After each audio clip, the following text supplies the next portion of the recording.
Hello guys, how is everyone? Welcome to another Thirsty Thursday. Albus, you're first. Congrats. Here's your golden star. Hope everyone's day has been good so far. Mine has been good. It didn't start off too good. I woke up with like a really sore wrist, and this wrist has been bugging me for a couple of years now. I heard it really bad at one point when I was doing my crazy fitness training, and it just never healed up really. So some days when I kind of overdo it in the kitchen or maybe at the farm, it just gets really sore, and like I don't really have much mobility in it. So I didn't go to the farm today because I didn't want to hurt it more, and I felt like it was just important for me to kind of heal it up on my own. So I put some like joint cream on it, and it really helped, so yay for that. And then I did some gardening here since I had time, and it's a little bit more low-key than the farm. I went for a walk at the beach this morning. I did my yoga, caught up on some computer work. So I've still done some productive stuff today. Yeah, not cheering. Meh, even if you cheered because my wrist was hurt. Thanks, Wizard. Thanks for the 3 biddies. What's up, Death? How's it going, man? Welcome in. And yeah, now we're here. I just made myself a little bit of iced coffee, and I'm pretty excited for this stream. It's going to be a fun one. The ribs are something that I ate when I was quite young. The recipe is actually from one of my old friends, her mom, that made them at one point. And then my mom got the recipe and then has been making it for me. So I thought that I would try to make it today and see how it works. They're really yummy though. They cook very low and slow. And I love the ginger and garlic and soy flavor always. And then for the rice, I thought I would char up some scallions since I had 3 bunches from the farm. 1 bunch is going to go into the ribs though as well. But charred scallions are quite nice because they take away that really strong onion flavor, and they almost go more sweet. So I thought that would be great to put with the ribs. That will be pretty salty, I think, by the time they're done cooking. You're waking up late today. Nice. I can't remember the last time I've slept in until maybe even 9 a.m. I typically wake up at 6 every morning. So for me, I think it's more productive to get an early start, because honestly, once dinner is done with, I am not very productive after that. I kind of just like start to slow down. So I need to get all my stuff done in the mornings for me to actually live my life. And I threw in a dessert today, so we're going to make cereal milk ice cream. So I'll go a little bit into the history on that, because I'm sure a bunch of you don't even know what that is. And I also have quite a few fresh berries kicking around, and I also pulled out these really nice yellow kiwis from New Zealand. So maybe we'll be able to slice those up. They feel ripe enough. And I have Rainier cherries, which are the yellow and pink variety. They're really nice and sweet. And I still have some strawberries and fresh blueberries and raspberries from the farm. So just some nice fresh berries and cream. Because it is still warm here today. It was a little bit overcast this morning, but the sun is out full force. So I think the ice cream will be great to have after dinner. Hey Extinction, how's it going? Okay, so the ribs cook for minimum 3 hours. So that is going to be one of the first things we do today. And then the ice cream after that, since we have to make the ice cream base, let it cool, and then we can churn it and freeze it. So ice cream made from scratch is actually quite a big deal. There are quite a few steps in the process, so always leave yourself extra time. So you don't want to end up trying to serve this like soupy weird mess after dinner. So that will be the second thing we do, and then everything else will kind of fall into place with our side dishes with dinner. It's double talk day. Extinction's gone off the rails. Watch out, guys. Ooh, and since it's Thirsty Thursday, and we got the cocktail set last week, I believe it was on Friday, why don't we make a blueberry mojito? Since I have the fresh blueberries, I have the fresh mint from the garden, and we got some really good rum the other week, which we haven't even cracked into. So we're going to be doing some stuff with this rum. I haven't tried it yet, but I do love spiced rums. I've always been like a dark rum fan. And the guys picked this up the other week, and it is a Caribbean style rum. So I'm going to put a little bit in with the ribs to braise, because the sauce with the ribs is quite dark. So something dark like this will complement it really well. Don't worry about the alcohol flavor, because that's going to cook off after that 3 hours.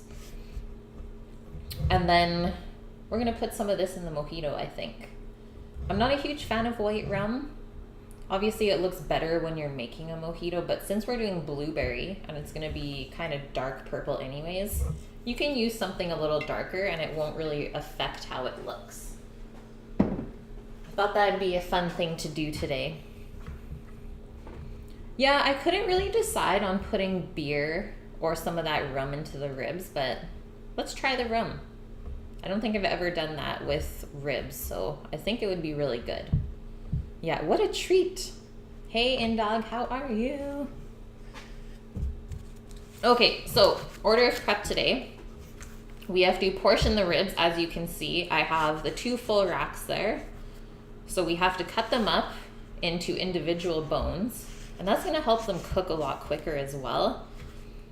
And honestly, by the time these are done, the meat is just like falling off the bone tender. They're so good. So it gets really messy, but I feel like that's how ribs should be anyways. Ribs are not like a fork and knife meal. Like, you have to be comfortable eating with your hands to really enjoy ribs. So we'll portion up the ribs, and then we will make our little braised liquid or sauce. After that, we'll make the ice cream base, and the ribs will already be in the oven at this point as well. And they cook really, really low, so 250 Fahrenheit. But that's also why it takes so long. Even though we split it into individual bones, it's still going to take that 3 hours. Just because the heat is so low, but that's also going to keep the ribs really juicy, and they're not going to dry out. So yes, we'll make our ice cream base, then we have to obviously let that cool before we can churn it in our ice cream maker. So while that's cooling, I'm gonna steep some cream with cornflakes. So that's gonna be part of the cereal milk ice cream. And we'll get into cereal milk in like a minute or two after we just go through our prep list. And then after that, we can char our scallions. I think I'm just going to do them in a grill pan on the stove, since I don't really have a gas stove anymore. But if you have a gas stove, you could easily just put the onions over the burner and char them with the flame. That's always a fun thing to do. Just make sure you have your fan turned on high, because sometimes it gets a little bit smoky. Yeah, low and slow in dog. The best. Steampunk and Mama, welcome in, guys. How are you today? I hope your day was well yesterday too. I know I got a message from Rook yesterday. He's like, where are you? Oh wait, you don't stream today. So I know some people are kind of messed up with my new schedule still. And that is okay. It's nice to be missed, I think. Okay, after we char our scallions, we have to let them cool. And then we're just going to slice them really nice and thin to put on the rice when we go to serve it. After that, we'll prep up our greens. I have some Swiss chard to stir fry, as well as I did some trimming of my Brussels sprout plants today. So let's check this out, because this is pretty cool to see. is like, this is how big the leaves are getting. Like you can see how big this plant is. And this is actually very similar to a collard green. So you can easily use this the same way that you would use any type of green in the garden, whether it's bok choy or collards or Swiss chard. So we are going to obviously strip the tough stalk off and then just chop this up nice and fine. I've never used these before, so this is a first for me. Scat with the 3-month resub. Thank you, thank you. It's always nice having you in here with the squad. And thank you for the continued support.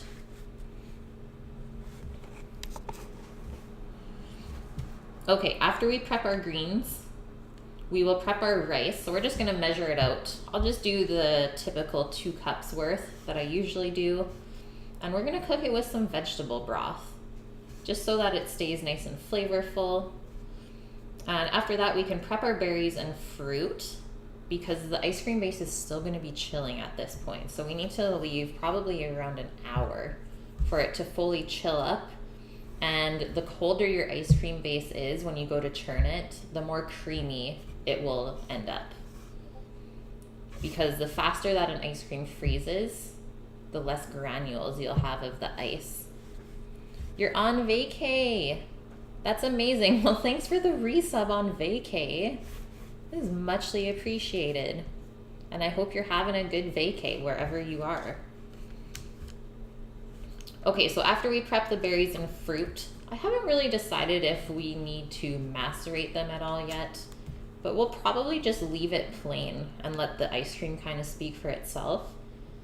After that, we can finally churn the ice cream and then put it back into the freezer to just quickly chill up before, obviously, dinner time.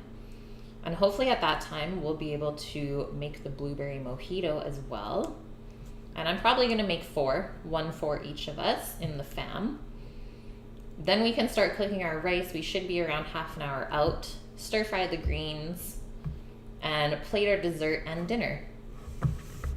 Honestly, the ribs are very, very easy. It's one of those things where you just like set it and forget it. Be done with it. And that's also the benefit of cooking stuff at a lower temperature, is you don't have to keep opening the oven and checking on it to see if it's burning. Very, very low chance of that happening. Okay, so cereal milk. Don't know if you guys know what milk bar is or what momofuku is. Maybe some of you foodies will, but Christina Tosi is the pastry chef for Chef David Chang. So this is how this all came about. And she started making desserts in his restaurants, and then he ended up kind of endorsing her to open up her own little bakery style place. I would say more, maybe not a bakery, more of just like a dessert bar, which is why it's called Milk Bar. So they do like soft serve ice creams, cookies, cakes, pies, stuff like that. So this is cereal milk. She is the one person that has come up with this. And it's basically, you know, when you eat cereal, whatever kind it is, and you have the milk left over at the bottom of the bowl that's like flavored by the cereal, that's all it is. But I've never had it frozen, which I'm sure is really, really nice. Sorry, I just lost my little bookmark. No idea, honestly, where it went. All right. She's lying. What do you mean, Viali? What am I lying about? So I'm gonna just read her little excerpt here out of the book, kind of get us pumped up and see what she says about this. And I'm not actually following her recipe for the cereal milk ice cream. It's a little bit weird. Is like, I always like to make an ice cream base with eggs or egg yolks in it, because it just comes out a lot smoother. The eggs help the dairy bind with the ice crystals, I guess, when it freezes. Whereas if you don't put the eggs in, your ice cream tends to be really grainy. So I'm gonna do kind of my own little variation. We're gonna do a classic vanilla ice cream base with egg yolks and milk and cream and vanilla.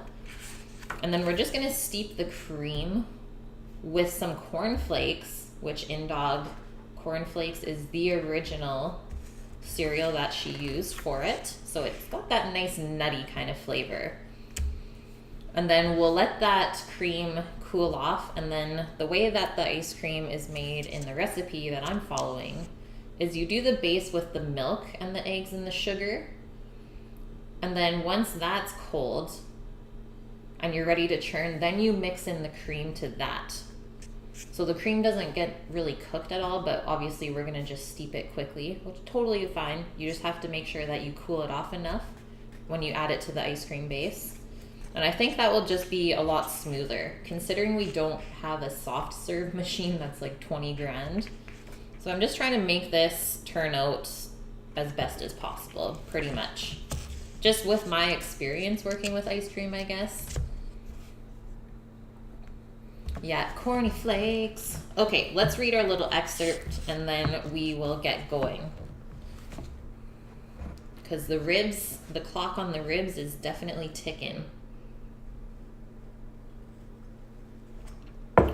Okay, so she says, when I worked at WD50, which is a restaurant by Wiley Dufresne, a very famous chef as well, we played around infusing milk with all kinds of ingredients. Grains, spices, just about anything. Some combinations worked better than others. Some were good, like sesame ice cream, oat panna cotta, and rice sorbet. Some were epic, like toast ice cream. It says, imagine a perfect piece of diner toast, golden brown and crisp, but not so crisp it scrapes the roof of your mouth. That's never a fun thing. Saturated in lightly salted butter. And now imagine that as an ice cream flavor. That would be good. I'm all about that sweet and salty contrast. Hey, Revolving. How are you?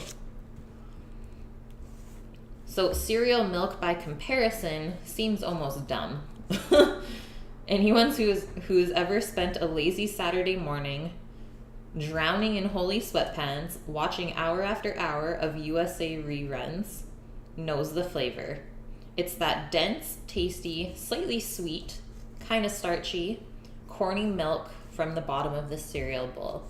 Sea salt caramel, just unreal. I asked Sammy yesterday, I was like, should I make caramel with dessert tomorrow? Which I was originally just going to do like a vanilla ice cream. And then I thought more about it and I was like, let's do the cereal milk ice cream. Instead of just kind of hanging on caramel as a crutch, let's try something a little bit different, even though caramel is always a good thing. So the seed for cereal milk was planted when I was a pastry cook for Wiley and Sam. We were preparing our spring to summer menu changeover, and Sam had cornbread ice cream on the mind. I probably made 10 different versions of homemade cornbread, but we couldn't get the corny flavor and guilty pleasure of piping hot out of the oven Jiffy cornbread with her homemade versions. What we got instead were a lot of infused milk tests that all tasted like lame versions of cereal. One tasted like Kix, one like Corn Pops. I think I would really like that one. I was huge into Corn Pops when I was younger. One like Rice Krispies, and one like Special K. They just weren't what we were looking for, but for whatever reason, I felt like I'd learned a secret. Milk infusions could hit as close to home as the bottom of my cereal bowl, and I happily gulped each failed cornbread milk turned cereal flavored milk. What? I happily gulped each failed cornbread milk turned cereal flavored milk. I filed the idea away deep in the vault and got back to work. And then she goes on to say that her idea resurfaced when they were opening another restaurant and the dessert menu had nothing on it.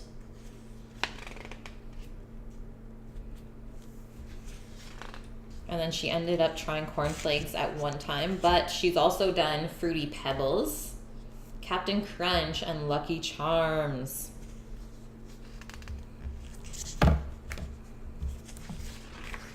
And so she also does, I don't know if you guys know what this is, but a panna cotta, which is basically cream that is stabilized with gelatin and then chilled. And it's usually done in a mold, but it's really, really nice as well. And then she does the ice cream, and she also makes ice cream pies with it as well. But we're not gonna do the pie. We're just gonna do our ice cream with berries, keep it nice and fresh. Yeah, that's some brilliant creativity. That's what I thought.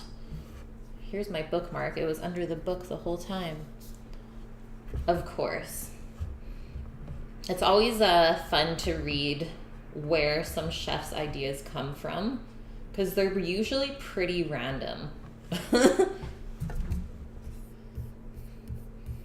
Okay, guys, let's get into our ribbies. So 2 racks of ribs. You're gonna get at least 8 servings out of that, maybe a little bit more. And this recipe is on Discord if you want to check it out. It is quite near and dear to my heart. I've probably eaten these 4 or 5 times in my lifetime. So let's say not enough. Not eaten enough of these because they are so tasty. There goes that. Cheers, guys. I'm all pumped up on coffee. Okay, so first we're gonna portion the ribs. I think I'm just gonna bring my roasting pan beside me so that I can just toss the ribs into there as I cut them up, because this is what they're gonna cook in. You need something wide, so lots of surface area, because you want the ribs to kind of spread out and all kind of be in the sauce as they cook. You don't just want this huge pile of ribs with just that little touch of sauce on the bottom.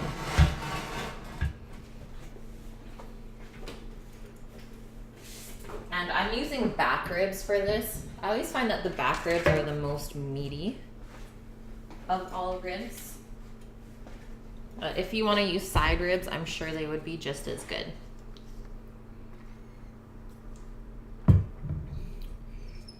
And pork ribs are quite inexpensive as well. So this double rack, for 8 portions, it's only $22. So yeah, that's pretty cheap if you cost that out per person. I think I'm going to use this big knife to do this. It'll just be a lot easier. Chris Benoit, thank you for the follow. And welcome in. Can she even get into the pack? This is some pretty thick plastic. There we go. I didn't want to stab it with my scimitar. Be nice to the ribs.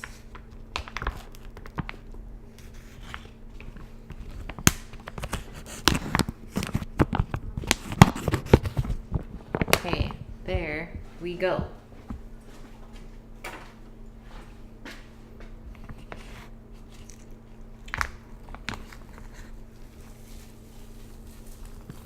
Beauty. So the easiest way to cut these, so that looks really nice. Hey, I like that little bit of fat on top, and you don't really see the ribs at all through there.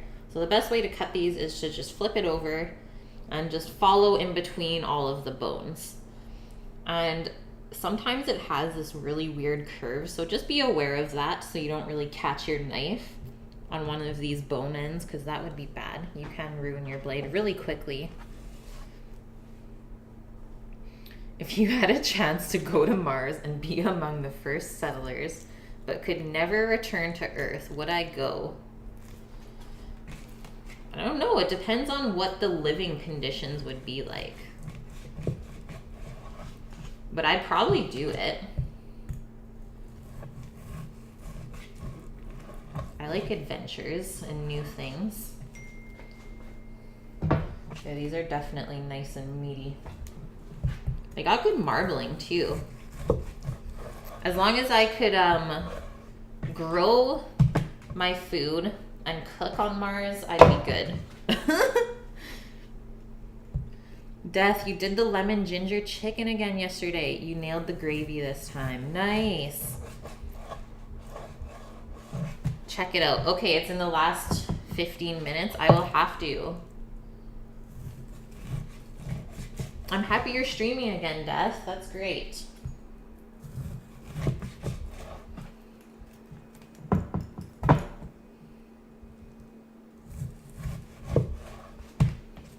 This though, like look at that amount of meat on top. That's what you're going for. You don't want to just be chewing that little bit of meat off the bone. Gardening, yeah, and Mars is golden. That's it. As long as I could grow my own food, have a doggo, and cook, I'd be down. Pretty simple, right?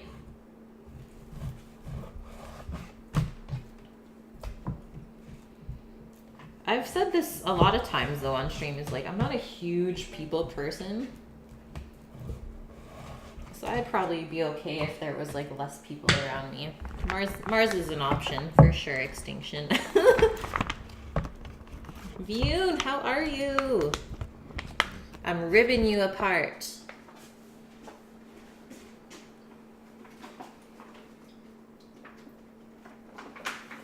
Throwing this in the garbaggio.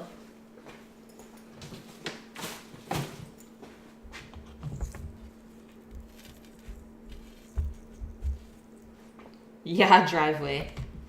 Vune got his pun already. Okay, there's a little bone on the end here, I guess. We'll just cut that one off.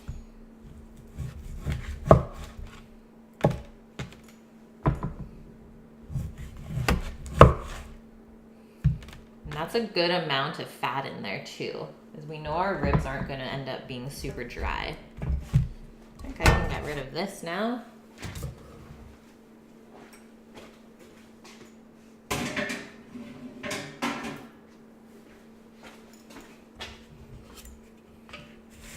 Ribbed for chat's pleasure. Wow, Rise. Too good. Whoa, is that a wild Elvin I see? How are you? Hope you're doing well. Glad to see you guys on this Thirsty Thursday. Yeah, your pun senses were tingled.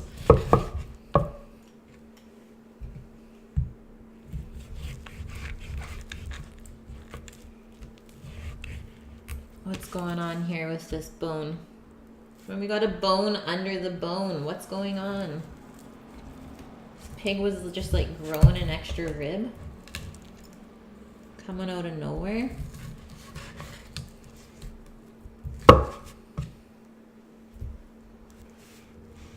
It is rare. Yeah, it is super rare that you make a pun. Never mind you just coming in and giving it to us. It's like, all right, Yoon is on his shit today. Medium rare puns, that's where it's at. I am not loving this bone. I don't know if you guys can see it, but we have our two bones here and then this big one in the middle. It's making it really difficult to cut this. I don't know if they were maybe butchered wrong, but that's why I said just be careful when you cut these. Because if you try and put your knife through that, it could crack the blade. And that would be a sad, sad day. I'm just kind of splitting them and seeing where I can cut. Or just break it if you're savage, I guess. Part of the spine, I'm thinking so, is they maybe just cut a little bit too close. But I don't have a bandsaw to get out to fix it, so we're just gonna do the best we can. Just leave the punning to the pros. Okay, the last one. Okay, this looks pretty good. I'm just gonna get rid of our dirty meat stuff. Give it a little rinse and maybe a spritz with some disinfectant. And so far we are well on our way.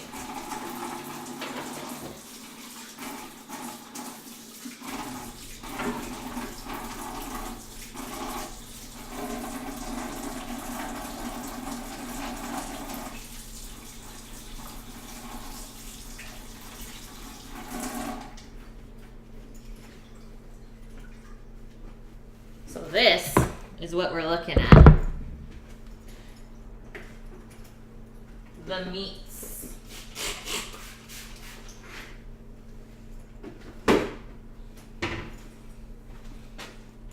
So as you can see, I kind of spread them out as good as possible.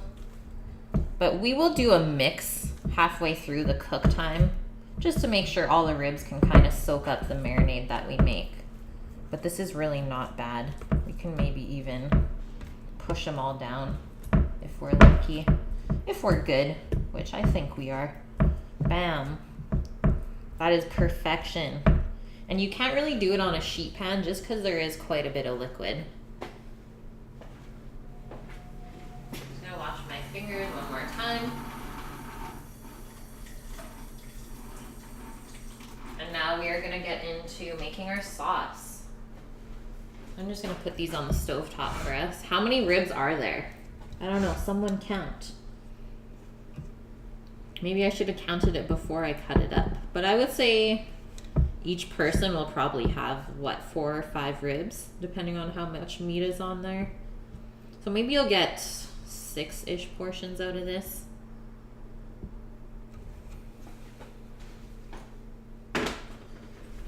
Okay, so for our sauce, we need ginger, obviously, some garlic, the fresh stuff, a little bit of brown sugar.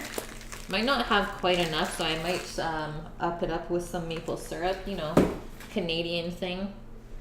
Soy sauce, so we won't be adding any extra salt in here. And I really like this one, balsamic vinegar, for that little bit of acidity. A little bit of oil, we're just gonna use grapeseed. And then 1 bunch of green onions chopped up. So these ones are looking a little bit sad, so we'll just go over them, but most of it is still usable. And yeah, that's it. Very, very simple. Just gotta mince up our veg and mix everything together and then pour it over. So I think I'm just going to get a liter container to mix everything into.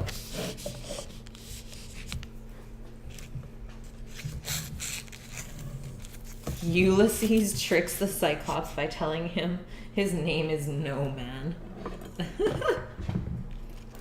Death, you legit thought of using a bandsaw to cut through ribs before. You almost did it, but the bandsaw blade was too dirty for your taste. Yeah. It's such a crazy way to like process meat. I think we'll have to cut both of these up. I remember using the bandsaw in culinary school. So loud when the bone goes through there. Okay, there we go. That was rough. There's really no other way to get this off though.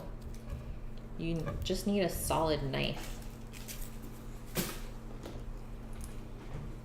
Okay, so for our ginger, I set about a 2-inch piece. So I'm thinking something like that. Maybe a touch more. Because by the time we peel it, it's not going to be as big. So that looks good. And we'll just mince that in. You can grate it if you want. But I think I want to leave it just a little bit bigger chunks. How many ribs are there? I don't know, Rise. Did we actually end up counting? I don't think so. It looks like the dinner you'd want to have. I think you would enjoy it, Elvin. And for the garlic, are you guys ready for this? 9 cloves. Which obviously these are massive, so we're not going to need 9. Let's do these 4. Like, you know your garlic's big when you only get 4 cloves out of the entire head. Insanity. It gives me life, though. You watched a documentary about aged beef earlier. You've been craving meat since then.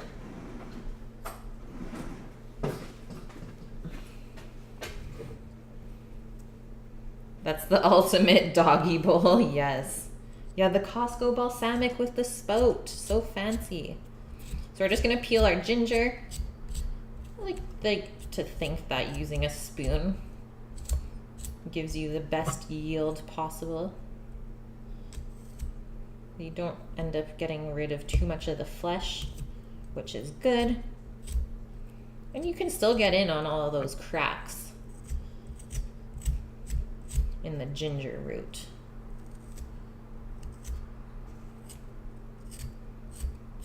Oh, guess what, guys?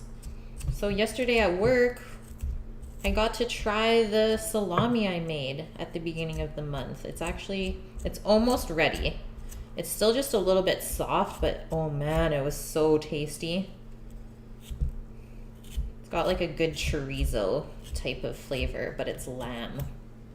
But it has that little bit of gaminess as well.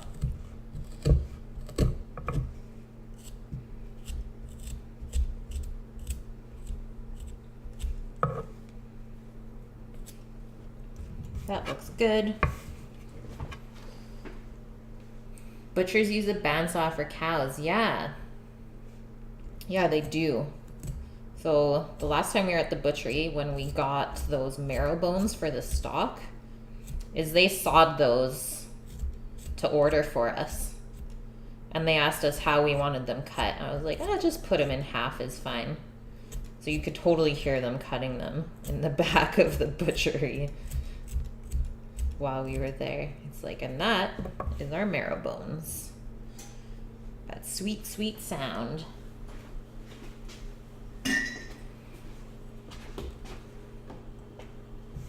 Hey, Rook, how are you, man? And Hollow, welcome in, guys. We are just starting to prep our kind of marinade for the ribs, so we just peeled our ginger. Now I am going to just smash our garlic so we can peel that, and then we'll mince it. I think the garlic press is still going to be the easiest way. And that way we won't get our hands too sticky either.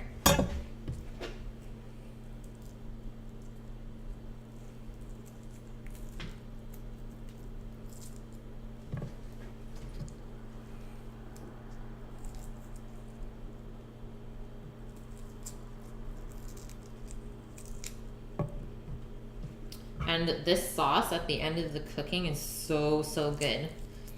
So I don't know if today, when the ribs are done cooking, maybe we'll take a little bit of the sauce out of the pan and then reduce it a little bit to kind of glaze the ribs with after. I've never done that with this recipe yet, but I think it would be really, really good. Because it'll have some of those pork juices in it from cooking as well, right?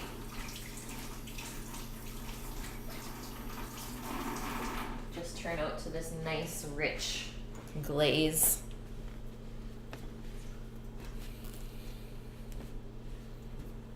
You're tired, but you need to stay up and make a dry rub or brine for pork tonight. Just do a dry rub. So easy. Yeah, all of the pork today. Today's feature ingredient is pork. So there's a comparison for you. In my garlic press, the size of this clove doesn't even fit in. Oh, and I have some kind of interesting news for you guys. So I contacted the salt company that's out here, and I'm trying to do a little tour of their facility tomorrow. And then maybe, just maybe, we'll be able to do a giveaway with them. I'm gonna pop the question while I'm there and see if maybe they even want to come in to the show and do like a little cooking episode with me. I think it's gonna be fun. Yeah, I don't think I'll do it on stream I don't have free data here. I would totally love to, but Canada is so shit for internet. So for me to do like IRL when I don't have Wi-Fi would cost me hundreds of dollars for like an hour. Maybe one day though. Yeah, maybe they would sponsor me. That's what I'm saying. And I also did recently contact a girl out here that makes pottery. So she does all of the plateware for the restaurant. But she is just swamped, so she doesn't really have anything to give me to use on stream. She's like, you would just have to buy something. And I was like, well, that's not really what I was looking for. I just wanted to showcase some of your amazing dishes. Not like I would eat on it. It's literally just for photos. But everyone runs their business different, right? But it never hurts me to ask. And if someone says no, well then that's it. At least I know. I wouldn't just be stuck here wondering, right? Oh man, this garlic is so nice.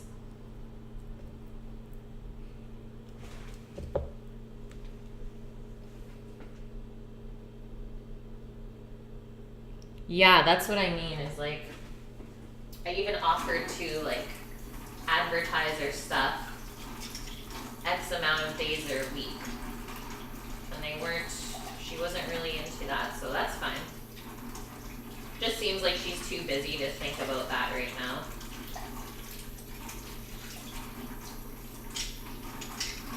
But slowly but surely, I am starting to get to know all of the awesome purveyors out here.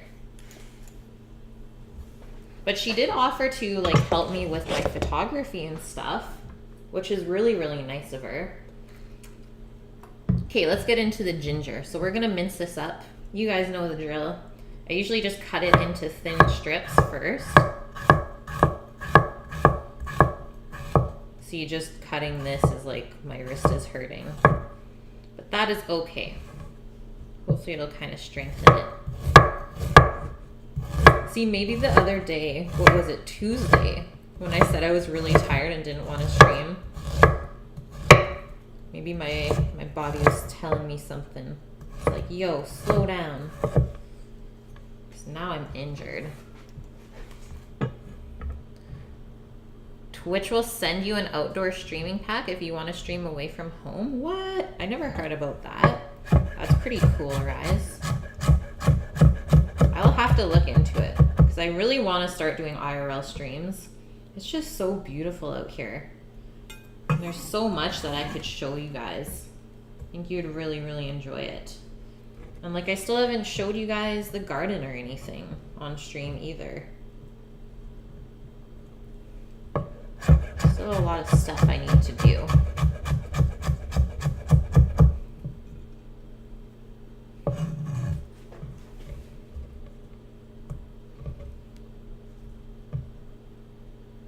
That's only for the partners. Fair enough.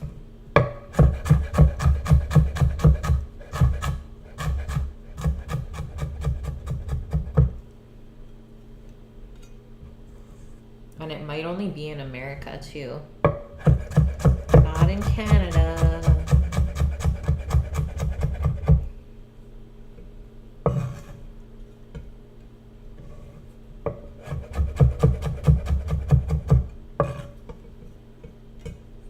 That's a good amount of ginger, but I really like making it super gingery.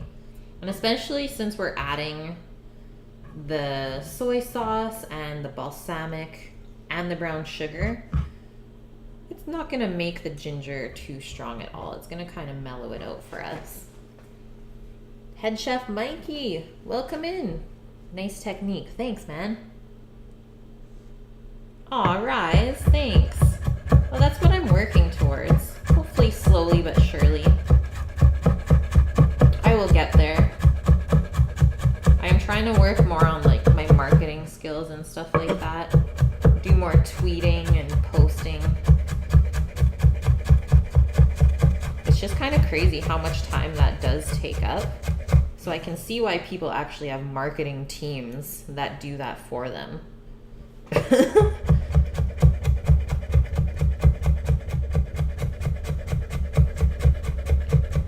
That's the thing though, is like, if you get partner right away, I don't think that's like as fun as like seeing the journey and going through all the motions of actually working your way up, which is what I've always liked to do.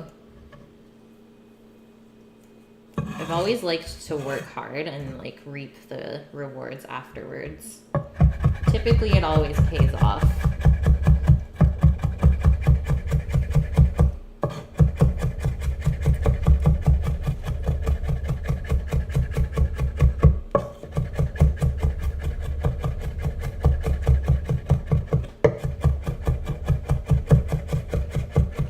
That looks good. So obviously cooking this for 3 hours, it's going to break it down as well. It's not going to stay this chunky. So we'll put that into our cup for the marinade. Just going to rinse my knife off so this doesn't stick on. And then we're going to get into the green onions next. And then I think I'm going to preheat the oven right now. 250 Fahrenheit. A very low temp. It shouldn't take long to get up to that.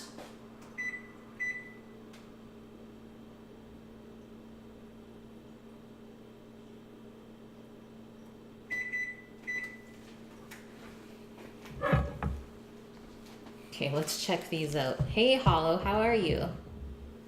Yeah, I have done ginger with a microplane. But since my wrist is bugging me today, I'm gonna try and do more knife work and less like kind of tedious stuff. I think my wrist just got bothered from me cleaning mushrooms yesterday. We got in like a pound of these super small chanterelles that I had to brush off and clean up with a paring knife. So lots of little tedious work and like turning with my wrist. I think that's what did it in. Do I like cooking in a crock pot? Yeah, cooking in a crock pot's easy. I think the only downside to that is you can't really control the temperature.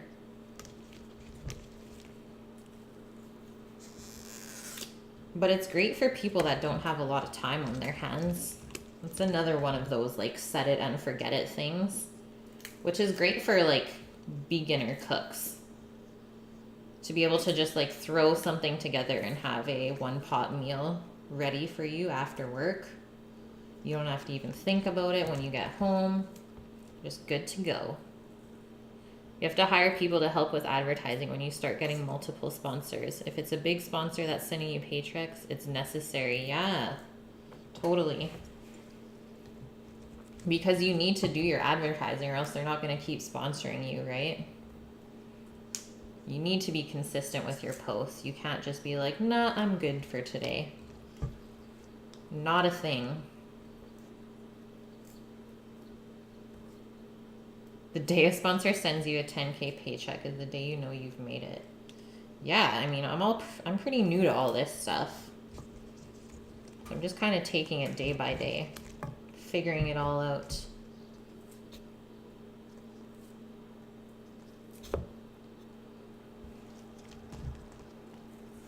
There wasn't that much waste on these green onions. I thought it was actually going to be worse.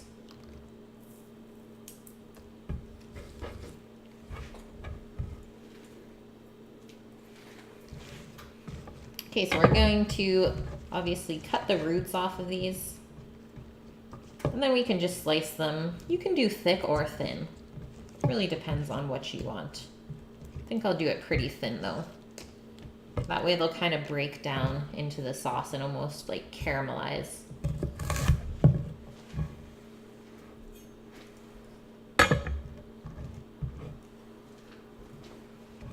And to make our lives just a little bit easier, I usually do like 3 or 4 at a time.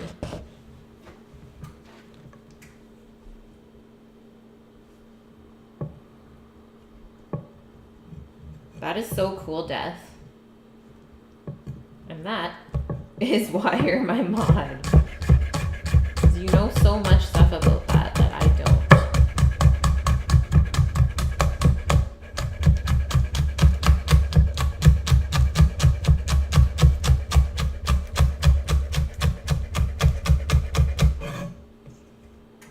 But it's not like I'm just trying to get rich quick.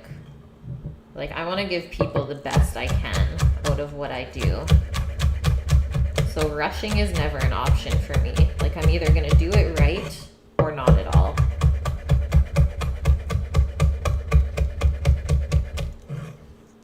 That is so true. Yeah, times are changing.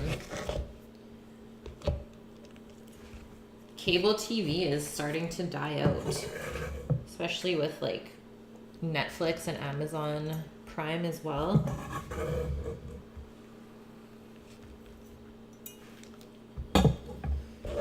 These onions are pretty strong. They're actually stinging my eyes a little.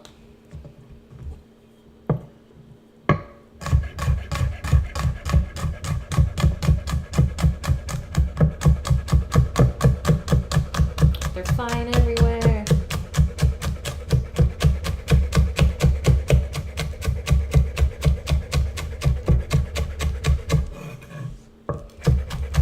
Obviously, you don't have to be super picky about how you cut this either, because it's just going to break down anyways. But if you want to practice knife skills, then go for it. Have I ever cut myself on stream? I haven't. I have not, Jim. Done really well. I always say I'm not like stressed enough on stream to make mistakes like that. Whereas working in a kitchen's a lot more demanding. And there's always a lot of stuff going on.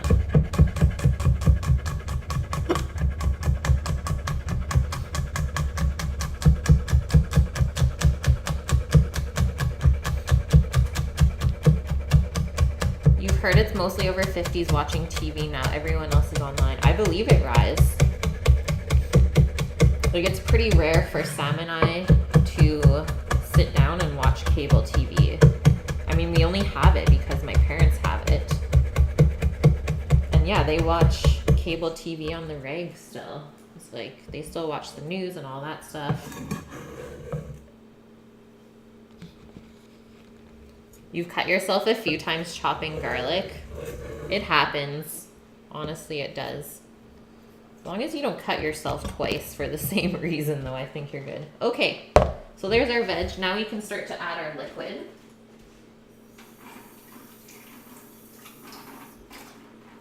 And we need to get these in pretty quick here. So I think I'll start with the brown sugar. Vune, thanks for the host, man. So 1 cup of sugar. I don't think I have quite that amount, so like I said, we'll just bump it up with some maple syrup. I totally forgot to buy the brown sugar when I was out on Monday, and that is okay. As long as you have something dark with that nice kind of molasses flavor, that's all we're really going for.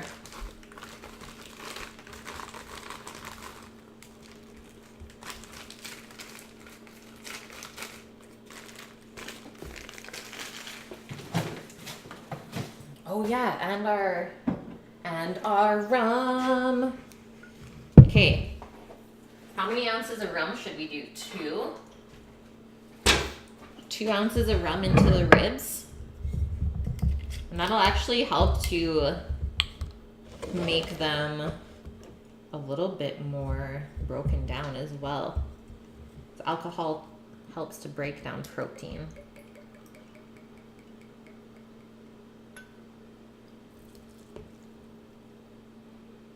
4 ounces. Yeah, 2 down the hatch and 2 for the ribs. You want to see me sauced on stream or what? We'll wait later until we make the mojitos, but I think 2 ounces will be enough. Yum. Baron Samby. Never had it before. Actually, let's just pour a little bit so I can actually taste what I'm cooking with. That's always a good thing. This bottle's not very good to pour out of. Or maybe I'm just a terrible bartender, which is probably accurate. Yeah, now we're talking. The thirst is real.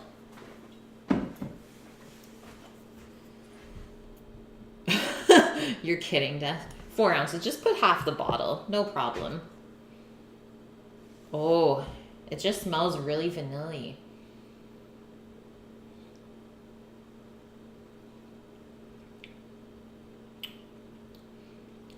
That's gonna be good. Really good. Makes me all warm and fuzzy inside.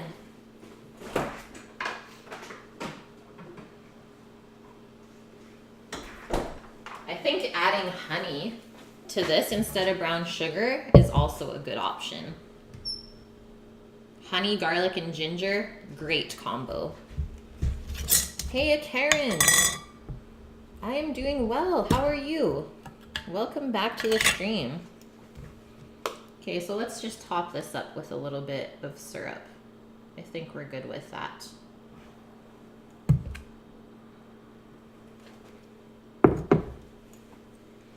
You think I faked it? No. I just had like a little sip.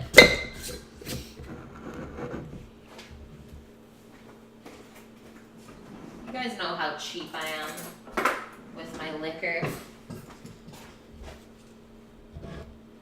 I don't want to get slowed down yet.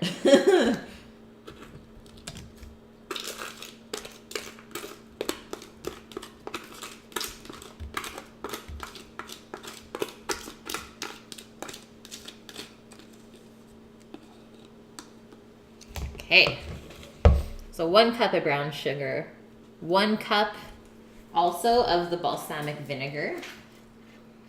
You're finally back on the PC. Nice. I'm sure that's a great feeling. Yeah, I keyed. I joke. Your teeth hurt. So much sugar. Yeah, but we're also putting in the same amount of vinegar. And for soy sauce, we're actually putting in more than a cup. So it definitely gets balanced out. And I think especially with the alcohol, even though that's mostly sugar too.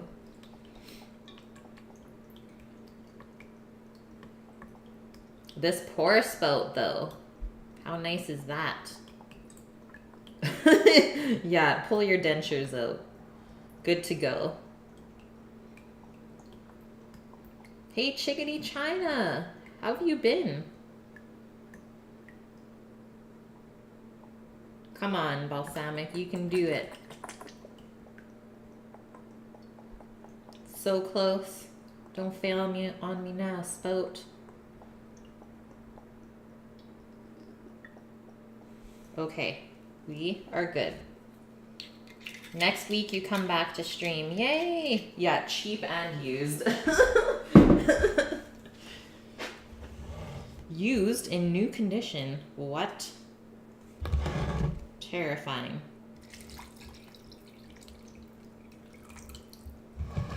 Good thing we used the liter.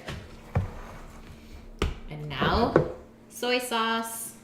I'm gonna choose Kikkoman. It's one of my favorite brands. You've been busy. Same here, China. What a crazy summer so far. I can't believe we're almost done with July. Oh, just a little bit more.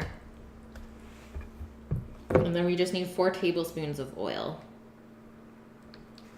So 330 mils of soy sauce. Just over a cup. You can carve your own dentures out of wood as well. Yeah, just get to work. Drink some. You're wild. Why would I drink the soy sauce? Think I need a hit of salt or something? Okay, we're pushing this thing to the limits. I think that's like 4 tablespoons. And Italian vinegar is aceto balsamico. Aceto balsamico. Yeah, that's what it says actually right here. There's your verification. So it's from Modena.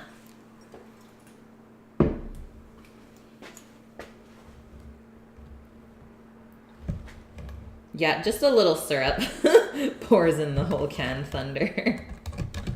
How are you, Thunder? I don't know if the oil will emulsify in.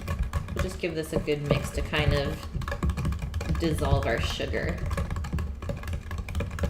If you don't dissolve it all, it will dissolve as it cooks. We got those stirring skills. Yum. Now that's a dark sauce. You know where it's going. Soy sauce is salsa de soya. I like that one. Ready, guys? We're going in. Maybe I'll just do a couple turns of the black pepper into here. Since that's all we're really missing, we definitely have enough salt in the soy sauce. And what do we got left in here for sugar? Actually not too bad. Just kind of scrape it out. And see how the ribs are almost submerged? So that is perfect for braising. You just want the top to poke out a little bit, so they will just maybe get a little bit of browning action on there. Not too much. Just trying to disperse the green onions as well.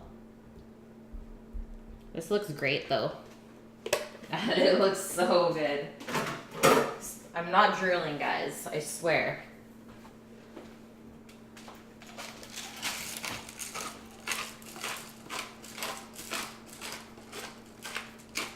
And then we're just gonna put the lid on these and put them in the oven. I will set an 1.5-hour timer, so 90 minutes. We'll check the ribs at that point, see how they're doing, and see if we maybe need to bump up the heat just a touch. We can go as high as 300 Fahrenheit, but I wouldn't start it there. I would only bump up the heat if you really need to and are hard pressed for time. But otherwise, the lower the temp, the better. So just make sure you give yourself around 3 hours to cook this. Hello, world. Yeah, look what I've done. Destruction. Okay. Say goodbye to our ribs. Maybe I'll just take a quick photo. Since I gotta get on my posting game a little bit more.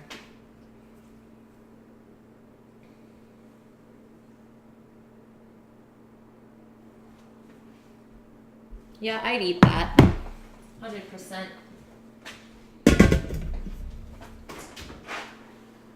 Do I need to adjust our oven rack?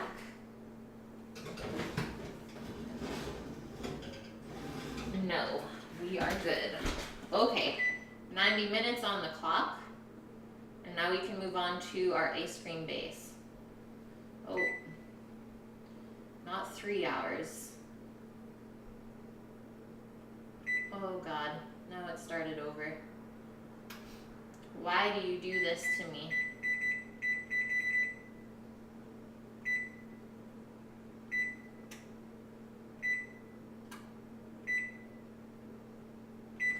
There we go.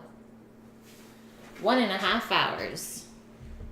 Maybe I will just put away a couple of these ingredients first. Make some room here. It's making you hungry.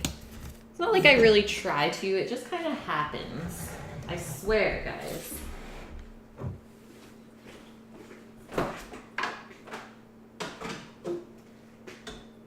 Okay, so we need some eggs out. We need some milk and whipping cream and some sugar and vanilla.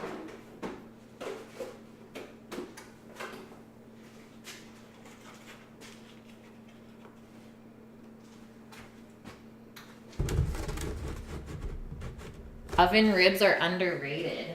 I agree. It's not something people cook a lot for themselves.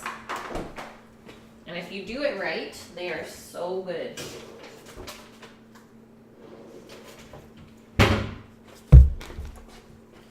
They have jetpacks and flying cars, but why can't we have smell-o-vision?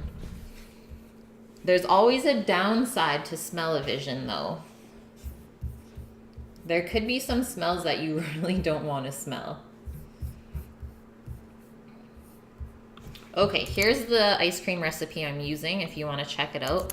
I've used it before. It works really well.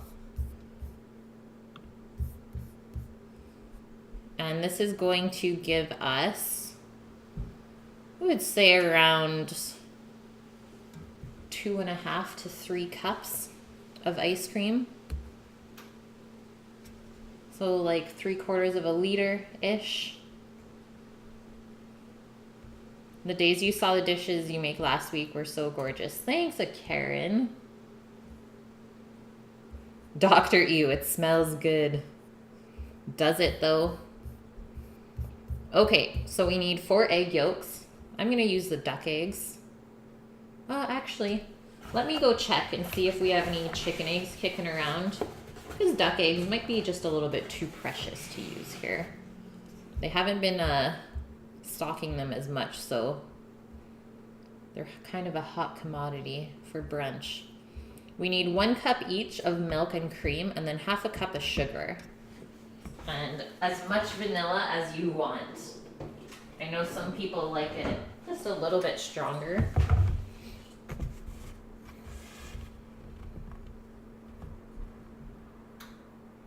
The best restaurants that grill them properly still win in the end. It's hard to beat that charcoal flavor. It really is. Hey, Solid. Welcome in, man. How are you? Okay, I'm just going to check for chicken eggs. I will be back.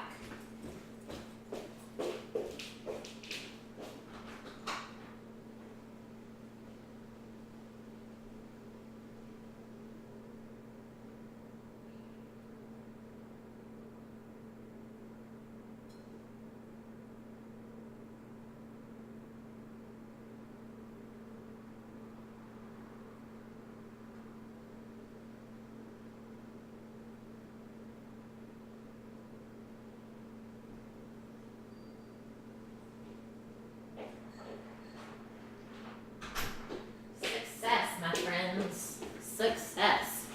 Except just a couple of them are a little small, so I'm going to do 5 yolks instead. And see how much the size difference is here. So I thought I would just bump it up that extra yolk. So you don't want your ice cream to end up too runny. So you have to have that confidence to kind of make those calls for yourself. So first step, add our egg yolks and sugar to a medium saucepan and whisk it until it's a nice pale yellow. And you're gonna want the egg yolks and sugar in a bigger saucepan than what we're gonna heat the milk up in with the vanilla. And obviously we'll heat up the milk with the vanilla and then temper the egg yolks, which means we're just gonna slowly pour in the hot milk so we don't make scrambled eggs. But we will still strain it in the end just to be sure that there's no lumps. And then that has to chill to, it says, at least 65 Fahrenheit. So the more surface area, the better, obviously, and the faster it will cool down. So you'll want to pour it into something shallow, not just like a deep bowl of sorts. And then while that's chilling, we'll steep the cream with some cornflakes.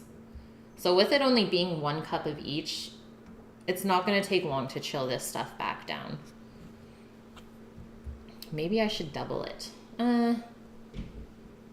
Nah, I'd rather have less ice cream and more berries, but that's just me. Okay, let's start separating our eggs. I guess we can start heating up our milk as well while we wait.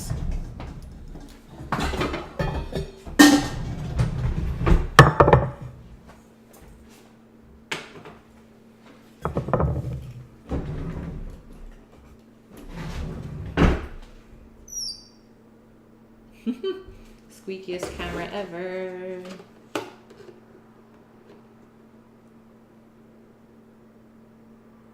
One cup.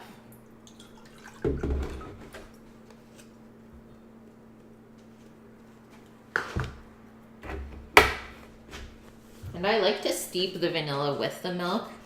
I just find it kind of draws out the flavor a little bit more. The vanilla does like to sink, so you might just have to whisk it for the first little bit. Do a good 2 teaspoons worth. And hopefully you got like some good vanilla beans as well. I always like to see those vanilla beans in the ice cream when I eat it. So we can just start that on medium heat. Like I said, just give it a quick little whisk to disperse the vanilla. And just shake that off. And we'll need that whisk there. I'm gonna try and keep the egg whites here. So let's break our eggs into this guy, and then I'll just sift out all of the yolks together. Yeah, ribs, solid. Have you done any cooking lately, man?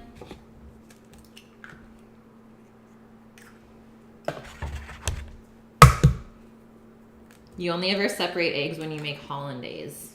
Yes. The fact that you make hollandaise, love it.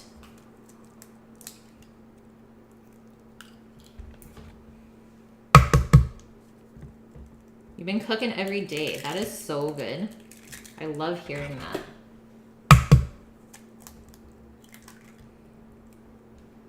Okay, so I'm definitely glad that I got that extra egg because these yolks are pretty small.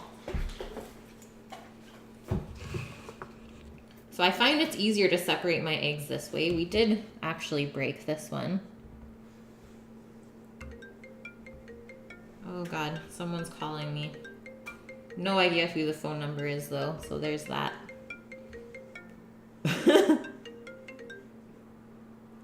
We broke that one too. Totally okay though. And it's okay if we get the yolk and the white. It's not like we're making meringue or anything here.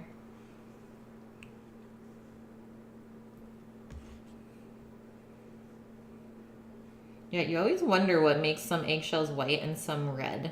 And the chickens have the same diet. I guess it just depends on the chicken. I really like the blue eggs though. They're so nice.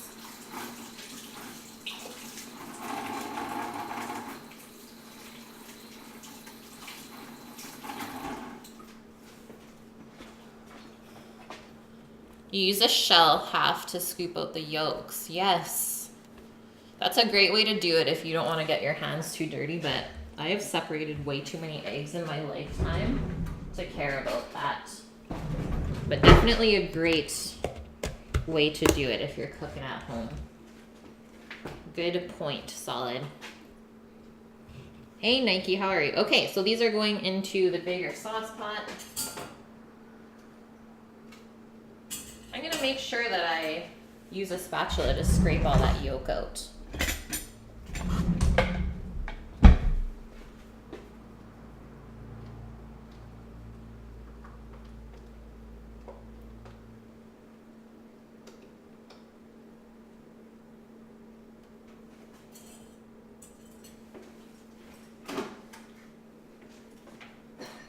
And now sugar, half a cup.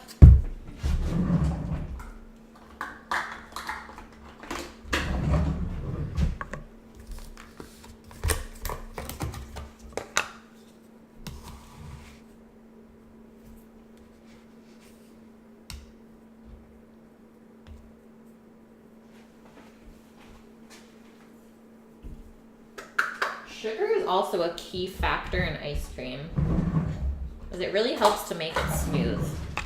So if you're trying to make a healthy ice cream, it's always going to turn out just a little bit more grainy than you would like. And now let's just measure out our cup of cream. Oh, did you see that lump? The hell was that? I'm curious now. I need to check it out.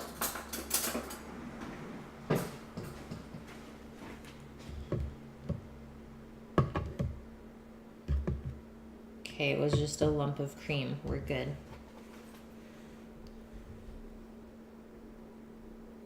Cassia, thanks for the follow. Welcome in. Okay, so our milk is just starting to steam there. So let's make sure that we whisk up our egg yolks with the sugar.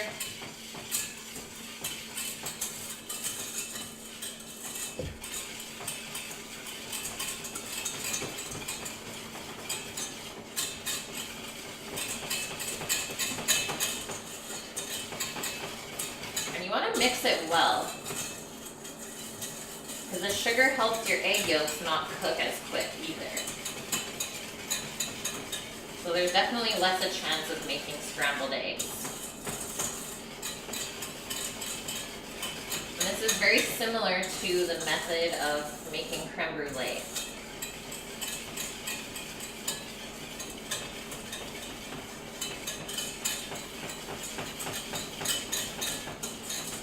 Okay, they're more pale yellow. That's what we're looking for.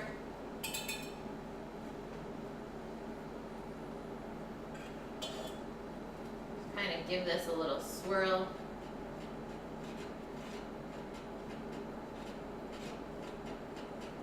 We don't really want it to come to a boil. Just want to bring it up to a higher heat. And let's grab the cornflakes.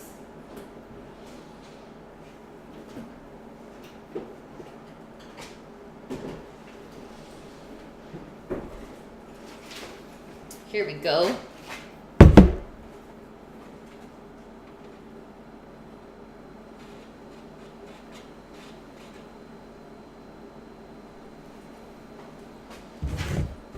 And then we need to, once the milk and the eggs are mixed, we need to bring it up to 165 Fahrenheit.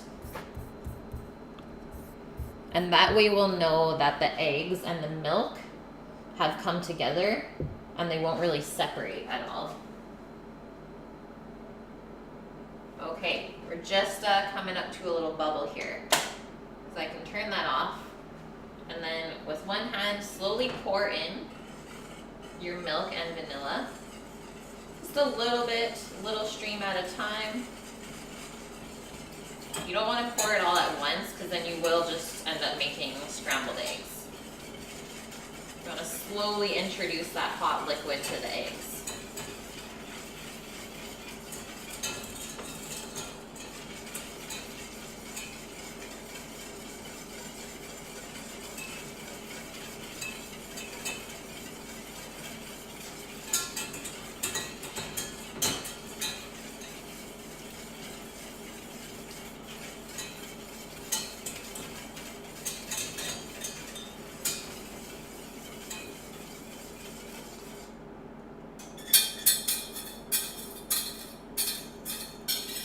We're going to reuse this to steep the cream with the cereal. So don't really worry if there's that little bit of vanilla in there, because it will eventually go back into our ice cream base.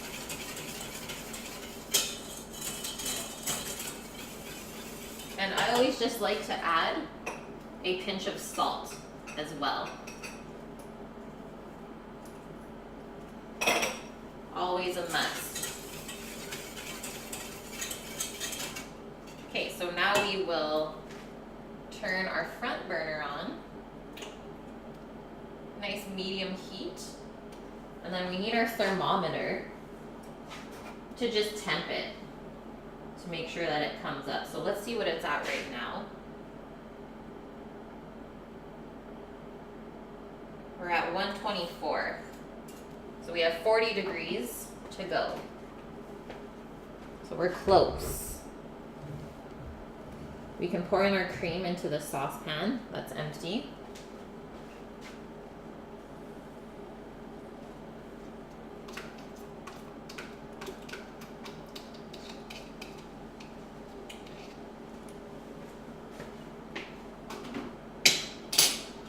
You're going to want to stir this quite often as well.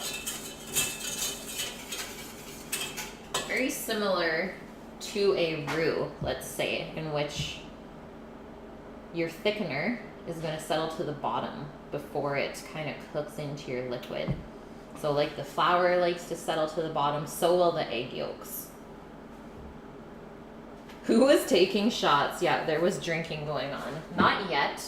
We put a little bit of this spiced rum into the rib sauce, and later on in stream I'm going to make some blueberry mojitos. It's gonna be tasty. Yeah, Rook will take a shot. Matt, what is up? So how much cornflakes are we gonna put in here? Maybe half a cup? I don't know. Just kind of doing our own thing. Making our own version of cereal milk. We'll put that on medium heat as well.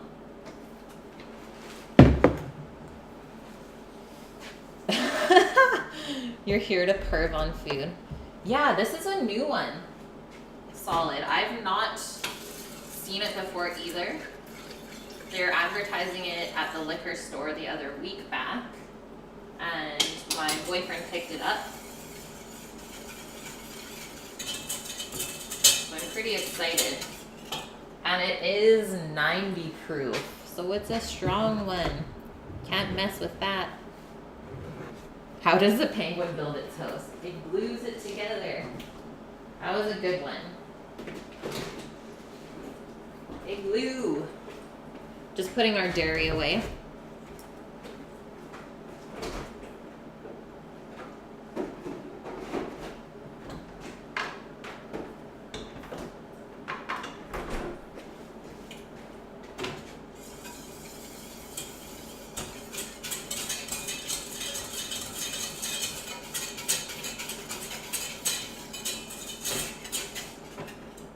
Let's see where we're at. 150. 15 more degrees. It's part of your bad joke list. Accurate. You collect them while you're at work watching Twitch. I love that. Yeah, we got some extra cheese on that joke. Just staying productive, guys.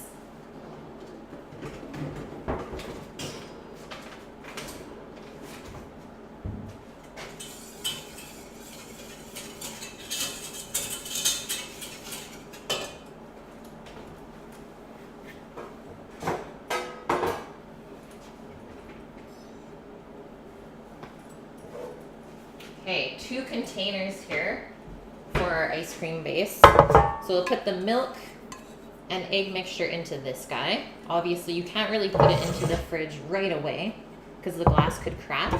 And we'll do our cream, or our cereal cream, into this one to cool down. So like I said, the more surface area, the better. Wow, Rook. Again.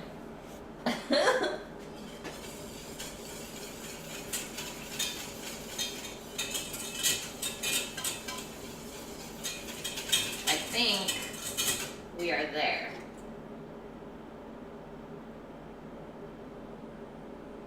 Yep, we are there. We can turn this off. And we just need to strain it into our container. So we're going down. Wow, guys, we have not had good gambling luck in here. We need to have a conversation with this stream elements. Except Matt wins.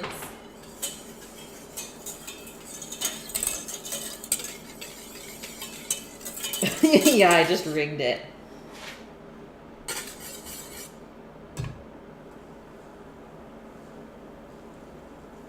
Let's hope that there's no lumps. If there's no lumps in the strainer, that means we did good.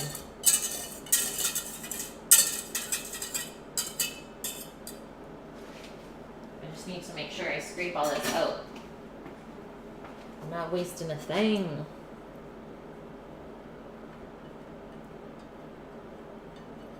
There's nothing stuck on the bottom of the pot, so that's a good sign. It is clean, clean.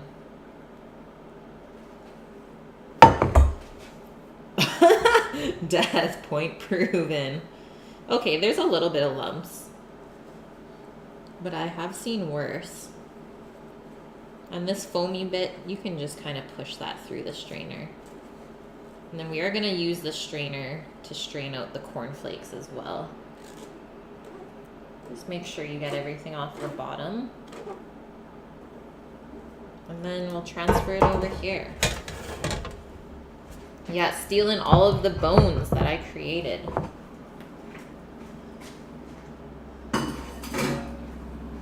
so we'll just let that set out at room temp for just a couple minutes and then we'll pop it into the fridge. Just waiting on our cornflakes. Can you use your points to get nudes of your man? I don't think so, Matt. Yeah, find the store.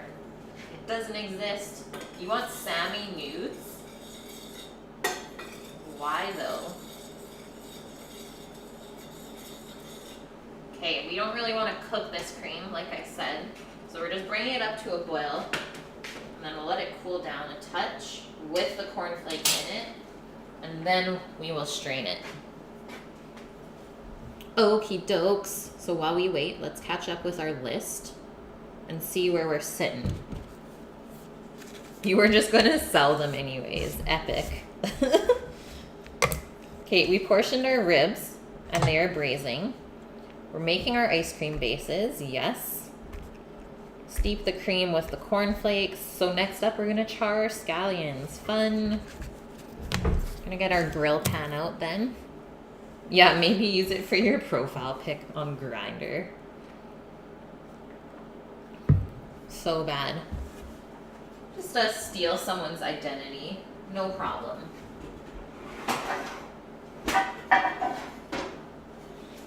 This big guy is what we want.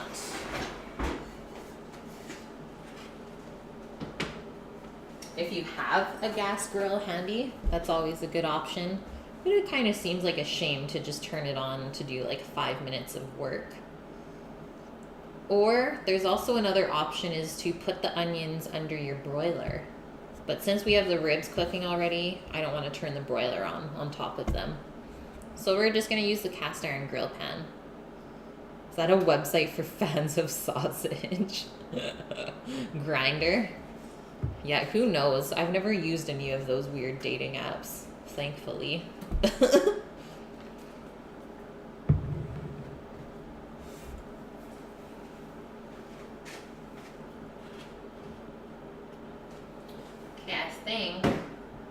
Maybe I don't even have to oil the pan because we're gonna oil up the onions. So let's go over these again.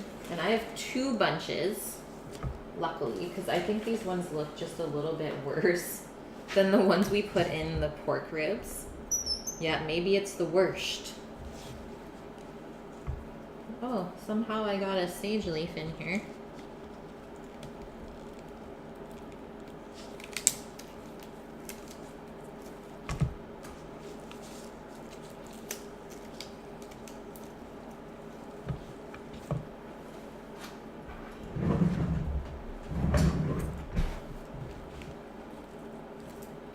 Peel off the slimy outside leaves.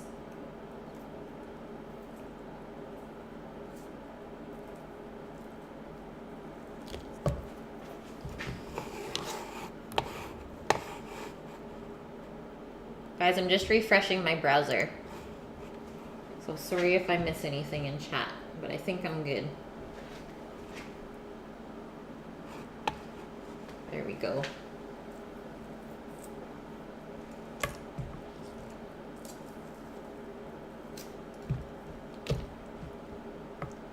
Oh, I picked my first cucumber from the garden the other day.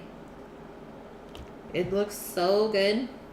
After I'm done prepping these, I'll show you guys. It's one of the short varieties, so those are typically Middle Eastern. It's definitely short and stocky. It'll be great for pickles. But I don't think I'll make the first one into pickles. You always need to like taste that first one. Sometimes there's nothing better. The only one important in chat is you anyways. Yeah, I'm good.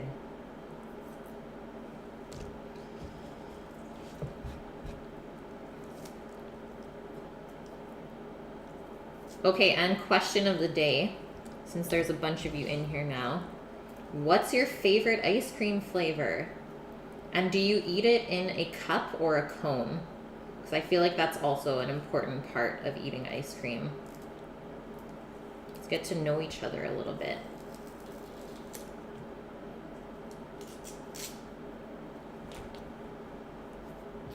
Keep those kiddos in line. Okay, have a good walk with Pendleton, Rook. We'll be here when you get back.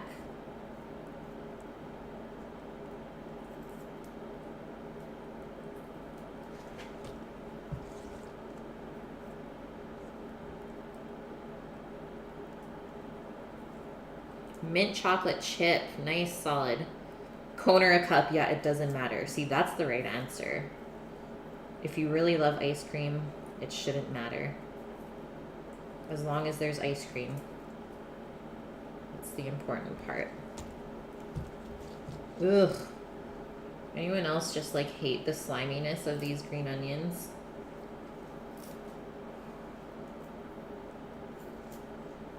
Cup always.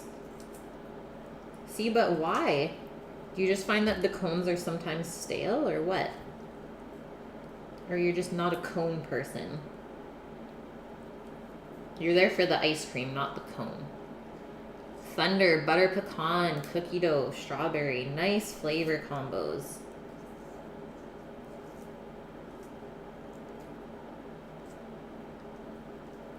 Matt. Your favorite was always a white chocolate one. What is TCBY?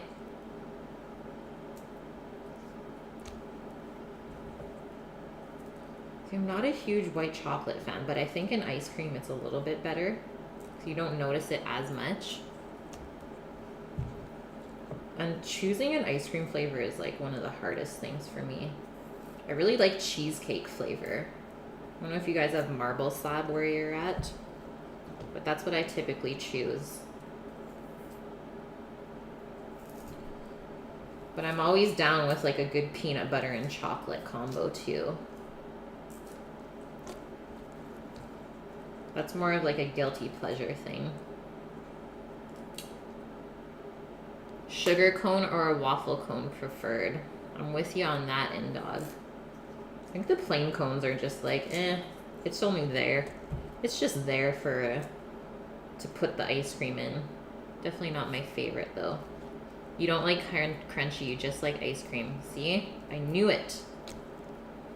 I knew it. Okay, we're done dealing with our onions.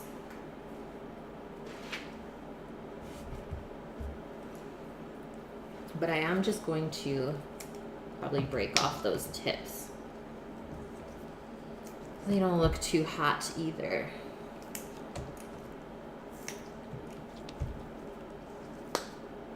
R.I.P. onion, R.I.P. But these were already going bad when I brought them home from the farm. That's why I brought them home, because I knew that they would probably get thrown out. So I was like, I'll save you, onion. I'll make something with you. Waffle cone's the best cone, yes. But you can totally taste if they buy the cone or make the cone.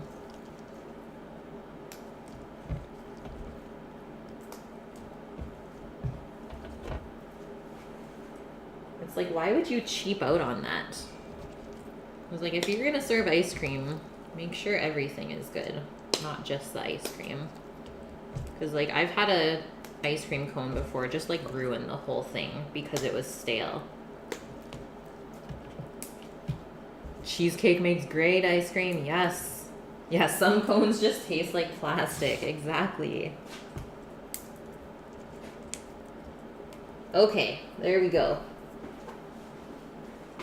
And I am gonna strain out our cream as well.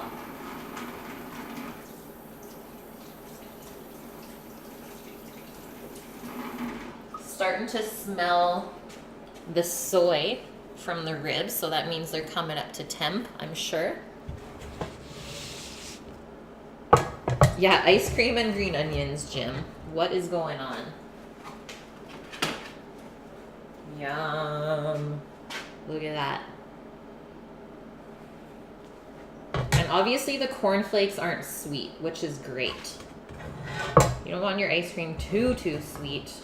I know this is kind of hard for you guys to see. I'll try and hold it. Cornflakes definitely thickened it a little bit.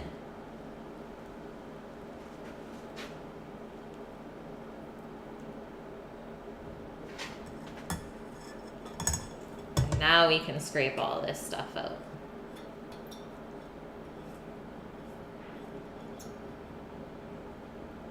Stroop waffles ice cream. Oh my god, death. That would be epic. Stroop waffles are life. Outside of vanilla or vanilla bean, you can't stay with one flavor too long. Yeah, me neither. I like to try weird flavors as well. Just try and push out as much cream as possible. But we don't really want to mash the cornflakes through. So be a little bit gentle still. And now just flip this over. Just run your spatula underneath to scrape off whatever was pushed through. I think we're good. Give that a little mix.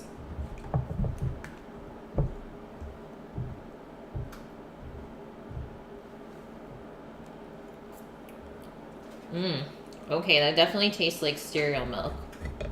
So good. Got that amazing cornflake flavor.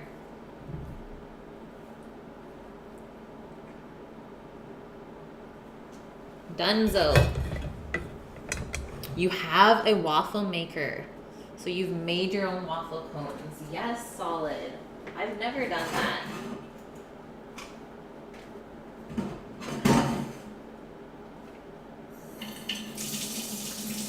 I'm sure it's a pain, but I think it would be fun.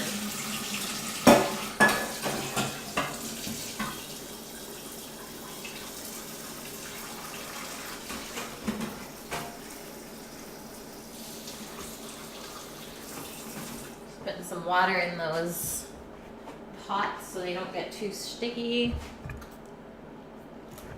And I think I'm just gonna put a baking rack into the fridge to put the glass container on, so that just in case the bottom of the glass is too hot, it's not going to crack the shelf in the fridge either. You do have to think about these things. Yeah, you have to try this, Death. Okay, I don't know if I have any room in this fridge. Well, I actually might. I might be able to make this work.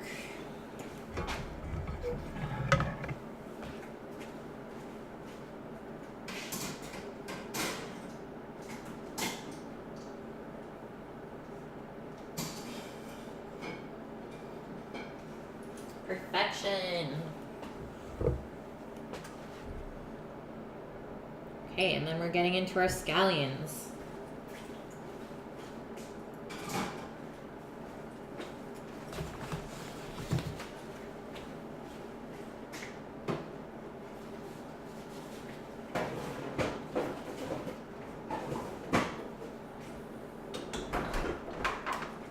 So let's turn on our pan to like a nice medium-high heat.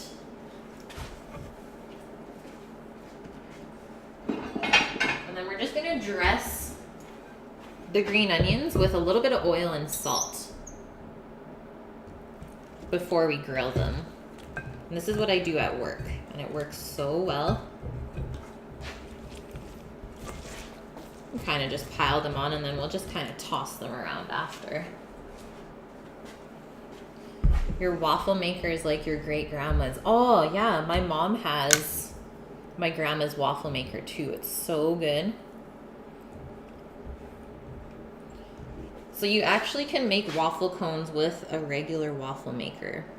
I guess you just need a different kind of batter compared to your typical waffle that rises. This makes sense, Solid. You're blowing our minds. See, there's still things that you guys can teach me as well, which is like one of my favorite parts about this.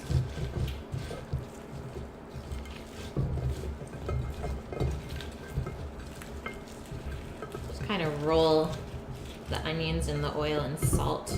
You can kind of see how they change color a little bit. That's what we're going for. Yum. Just pick that one last tip off. And then we will wait for our pan to heat up. I think I might just take a quick bathroom break while our pan is heating. And when I come back, it should be ready to go.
I guess you can't really see the stovetop right now, hey? Oh, but speaking of that, we did get new LED lights in here. So we want to see if the glare is still really bad. Yeah, it's still pretty bad. Still have to like cover up this one spot. But I think it's quite a bit better than the last ones we had. Okay, let's bring these over. I'll just put them right there.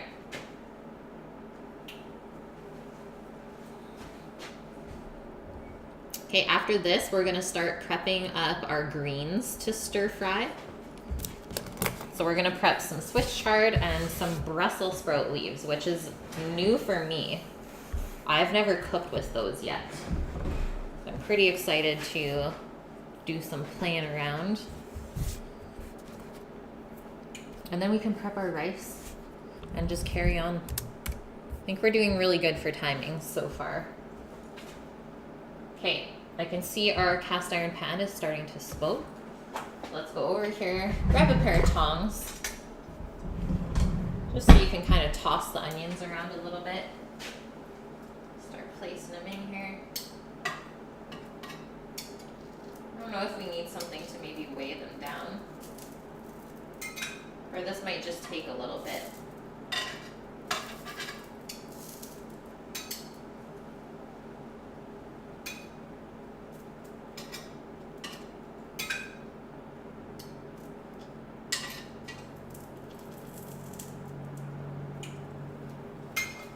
Never done this in this kind of pan before, so this is new as well.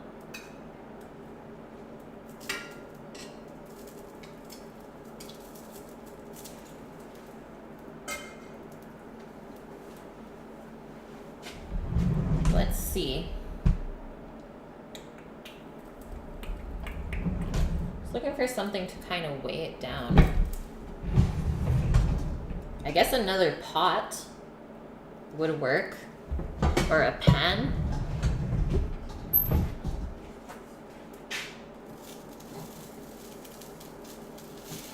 There we go. Ta-da! Just gotta work with it. Rook chocolate covered waffle cone pieces and caramel with vanilla ice cream. That sounds so good. Or Snickers bar vanilla. Nice. Oh man, those Magnum bars. Has anyone here tried, I think it's called double caramel, where it's the ice cream bar with a layer of chocolate and then a layer of caramel over the chocolate and another layer of chocolate enveloping the caramel. Insanity. Okay, let's see if these need a little flip. Nice. We'll let them go for a little longer. We do want to get that char. We want them to get pretty dark. But this is working pretty good.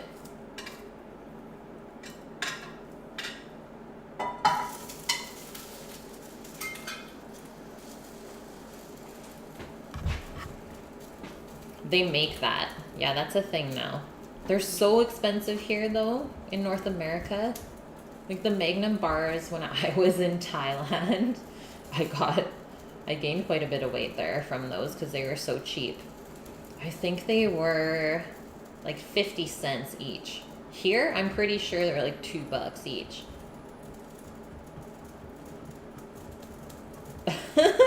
Solid. That happens to a lot of people here. You can't come in hungry. It's rough. Stomach's just gonna be like, feed me. Just draw something to eat and stare at it. Yeah, same satisfaction. Okay, sounds good, Solid. Yeah, grab a meal. Gotta feed yourself. If you go to Cold Stone, they mash ice cream with all kinds of candies. Okay, so Cold Stone is like the marble slab I was talking about.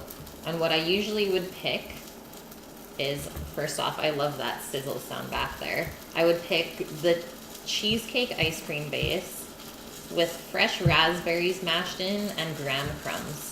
So it's like a raspberry cheesecake. Okay, what's going on here?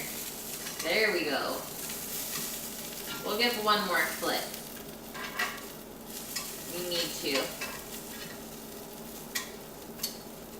But we're getting there.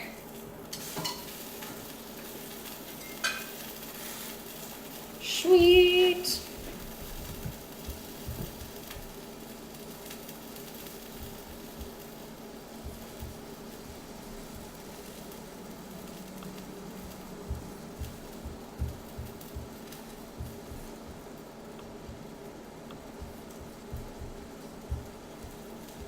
Has anyone eaten anything delicious today?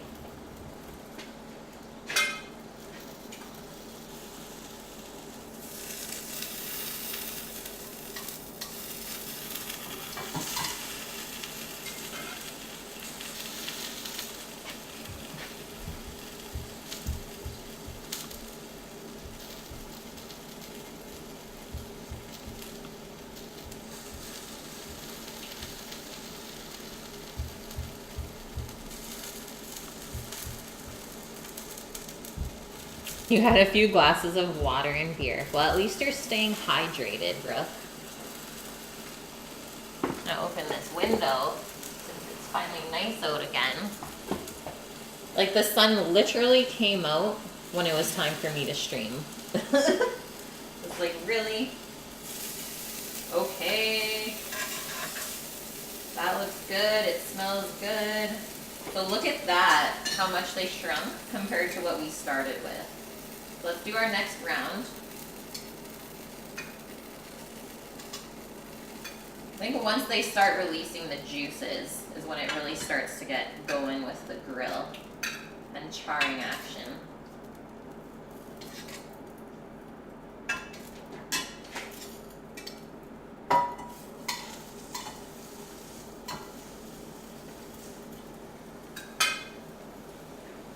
Fun. You still have leftovers from that chicken. Oh man, that chicken's probably good cold too. I would totally snack on it. It looked perfectly cheesy. It reminded me of this cheddar and broccoli rice casserole that my mom used to make, which is really good. I think it might have had mushroom soup in it too. Good old Campbell's.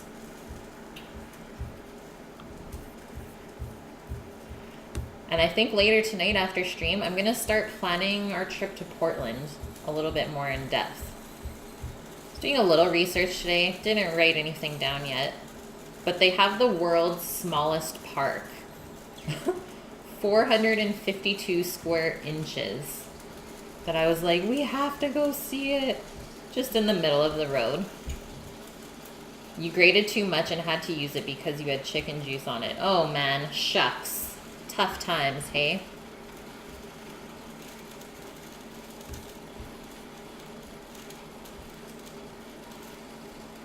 The world's smallest park, yeah. It has like a tree like that in it. Yeah, cheddar broccoli casserole. Why is that so good? Okay, we're smoking. Nice.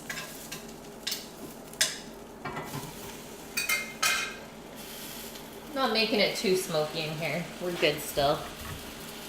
Yeah, you could eat anything with cheese. Seriously. The merry-go-round was your favorite. I do love me some merry-go-rounds.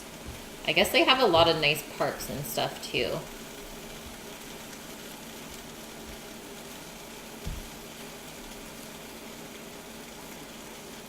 What do you think about the regular old potatoes? I love potatoes.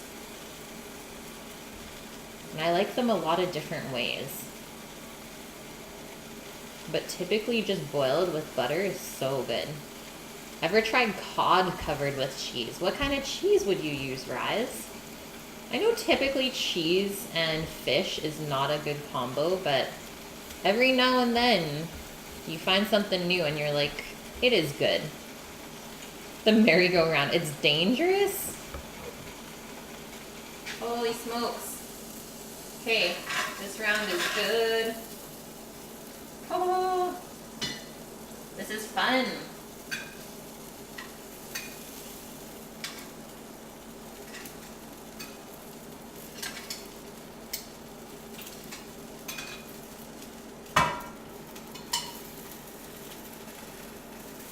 Just turn it down a touch.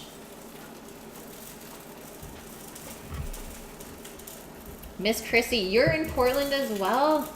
Okay, so I have 3 people that I know from stream that we have to get together while we're there. We're planning to be there like Labor Day weekend. So probably Thursday to Tuesday. It rains there almost every day, so it's quite similar to here. But Portland does seem really nice to live. I think it's really similar to Vancouver Island as far as like climate and stuff, which makes sense because we're so close. You want to live by the Cereal Lake, surrounded by wilderness. It's really nice, Thunder. I have to say that. Solid, you're going to cook up some hash browns with some split peas, garlic, red onions, and eggs. Forgot to pick up some kale, or else there would be some in there too. Now that's a good, easy dinner or lunch. Like, eggs is the easiest way to get your protein. And they cook up so quick as well. I do have potatoes quite often. Like, we often make a sort of Spanish tortilla at work for staff meal. Because you can put really whatever you want in it. It's a good way to use up kitchen scraps. Y'all are gonna smoke. Oh, probably, Thunder. It's legal there too, right? Split peas, also mad in protein. Fact. Yeah, you would know what Spanish tortilla was, wouldn't you, Thunder?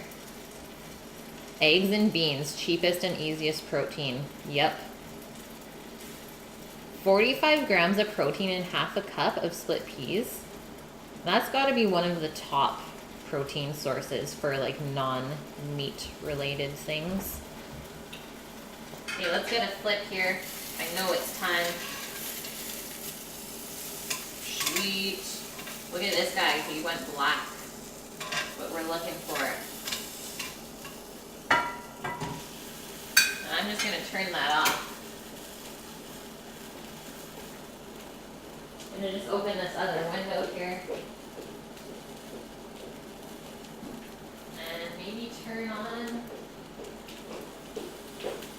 a fan. It's a little bit more smoky than I thought it was.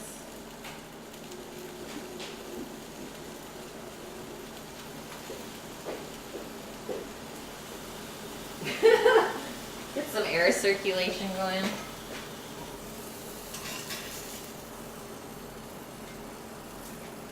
Cook with Kate, aka smoke up your whole house. Just take that off of that hot burner.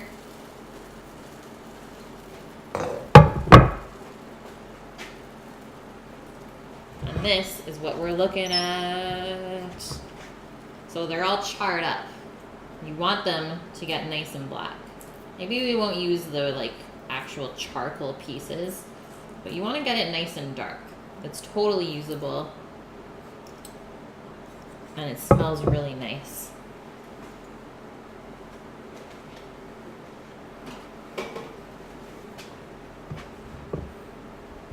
Garbanzo beans are supper food or superfood. Yeah, grab the extinguisher. I think I'm just gonna blast this on high for a little bit.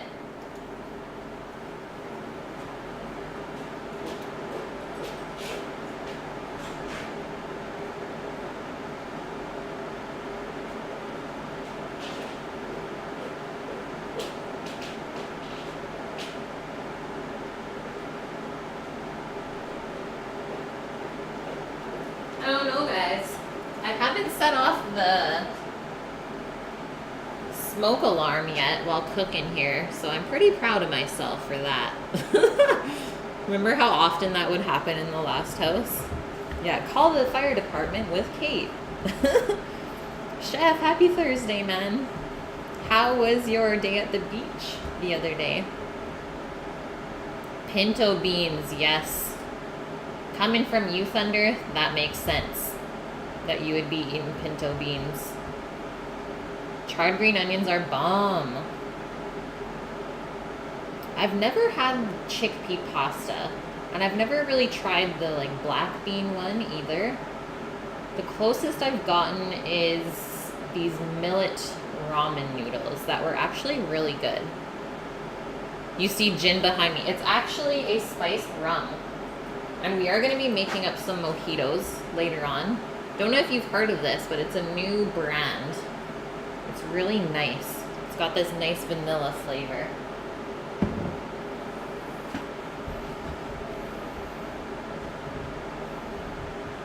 No bourbon. You're drinking, don't hate. Why would we hate on you? It's Thirsty Thursday. This is like the excuse to go grab a drink. If you need one, that is. Okay, we're clearing out. It's a little less smoky in here now. Blanton's bourbon. Man, I can't drink bourbon or scotch. Did you get sunburned, Chef, when you fell asleep? That's always the worst. Yeah, we're lit up, Thunder. It's already clearing out. Got some good drafts. Okay, the onions are cooled off. So we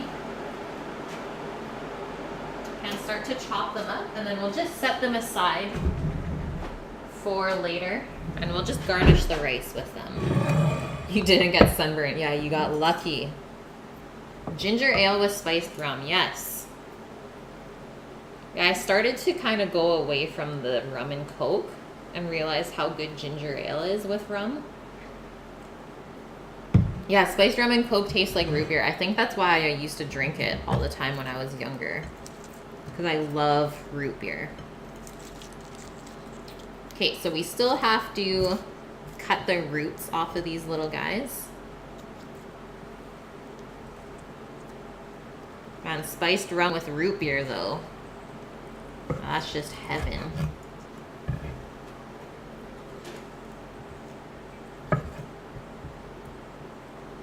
Root beer and vanilla vodka is cream soda. Yeah, I think I've had that before as well. And it just like kind of confuses your brain.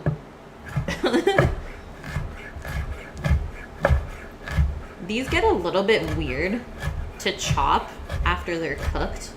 They get kind of like slimy and rubbery, but I swear it's worth it because the flavor is like none other.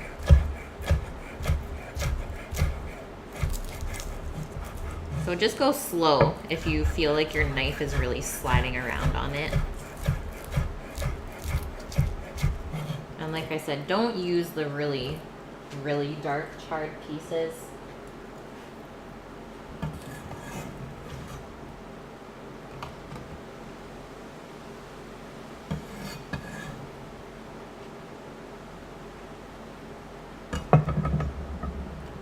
Oh, you don't like either of them, Thunder?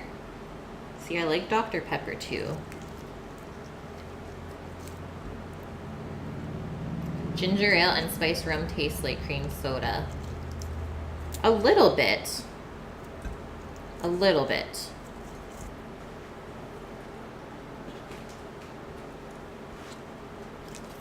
Yeah, it's slimy, Jim. What are we doing? Yeah, I know. Where's the floats at?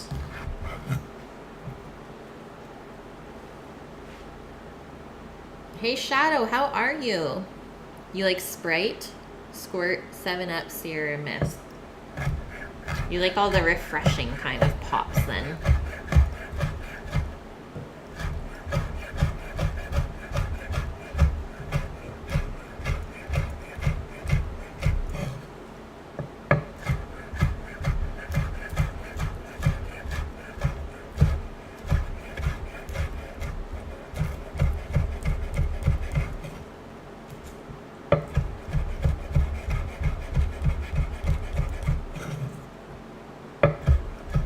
Where has Snaps been? What is Snaps?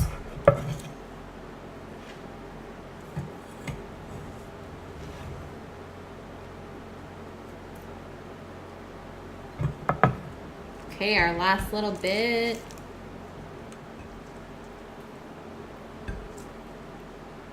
Pepsi or Coke? Man, honestly, neither. I would choose vanilla Coke. That's it. I guess I'm fancy. Oh, Jimmy Snaps. Man, honestly, I think he just got fed up with Tristan and left. I haven't heard from him in a long, long time. A good couple of months.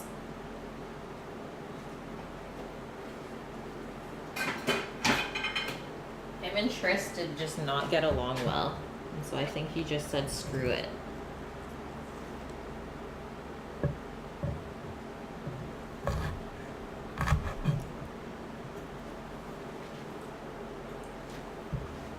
It's possible, I know.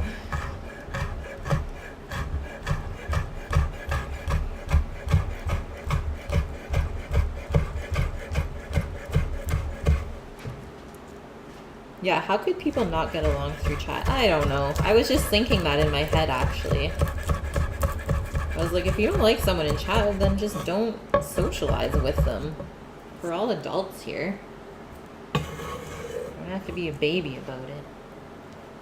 Okay, so it looks like we have about half a cup of charred scallions here, once they've been charred. And that was a good 2 bunches that we originally had to start with. Yeah, I tried to contact Tristan a couple of weeks ago and didn't hear anything. So I really don't know what happened.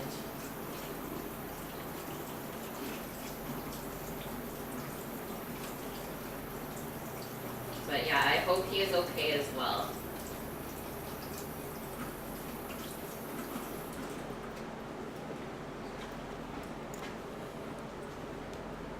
It's been a while, I know. I don't know why he always runs away with us when something goes wrong. Like, you think you would stick with the people that support you.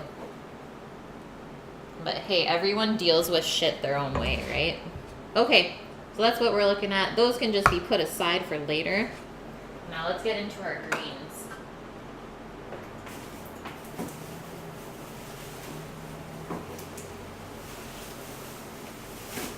Let's start with these massive, like literally massive Brussels sprout leaves.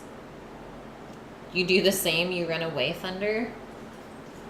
I feel like sometimes you can't really control how you react though either.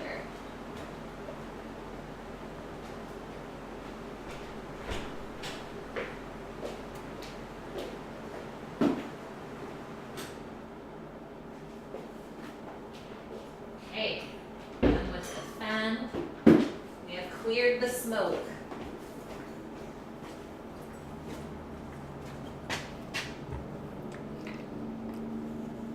Yeah, what tree?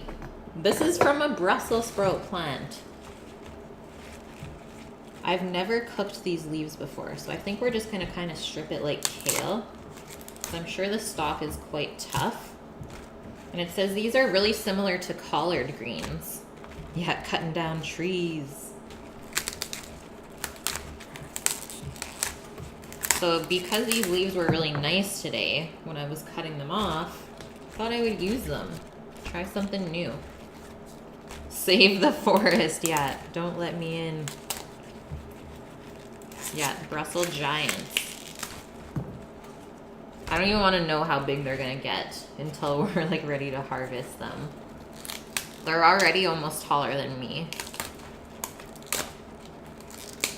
I think we only fertilized the garden once so far. Everything's doing great. Our peas are done though. Like we're pulling out the peas this weekend. They don't really last that long once they produce the fruit. But we're gonna plant probably carrots in the spot that those were in. That way we can have some carrots over the winter. Yeah, mass gains.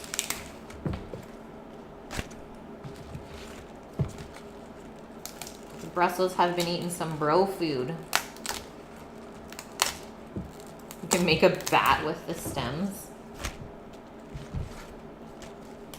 Yeah, I'm sure it could be used as a weapon. So we're gonna chop this all first, and then we will wash it. I haven't washed this at all yet. It's always a good idea to not wash your veg right away from the garden. It will just stay longer, because plants kind of have a natural, I guess, protection on the outside of their leaves. So if you wash that off right away, they will go bad sooner.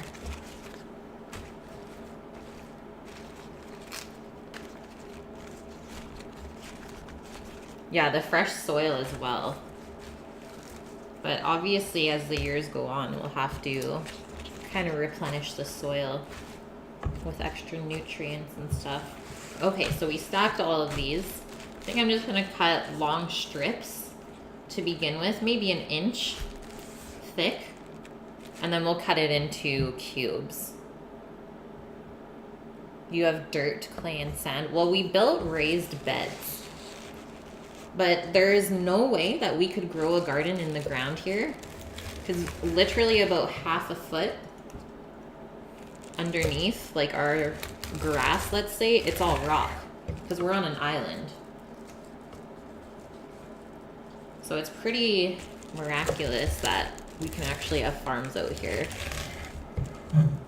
because the soil doesn't go that deep.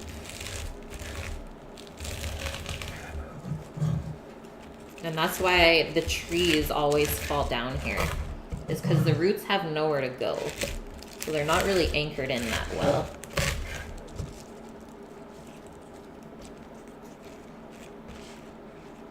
That's what you have is rock too. Okay, so we're a little bit similar then. Just you're in the desert and I'm in the rainforest.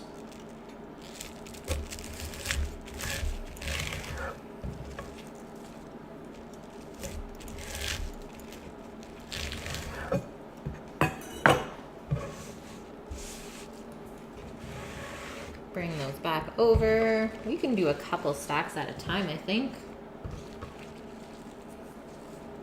Work smart, not hard.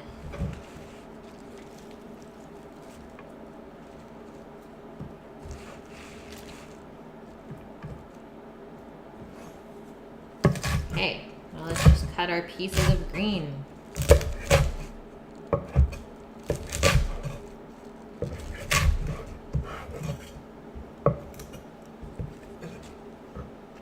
Bunch it up a little bit more.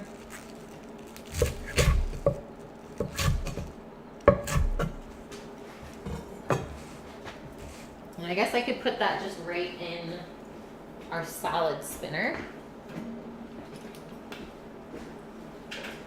And then after this is prepped, I think we should churn the ice cream. It should be cooled off enough. And I just have the ice cream bowl in the freezer. You need to freeze it at least 24 hours ahead of time. But it's been in the freezer for a couple days now.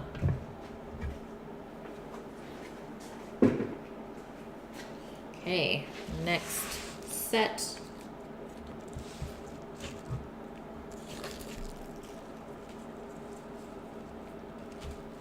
And I don't think like home ice cream makers are very expensive anymore. And they're pretty fun to play with.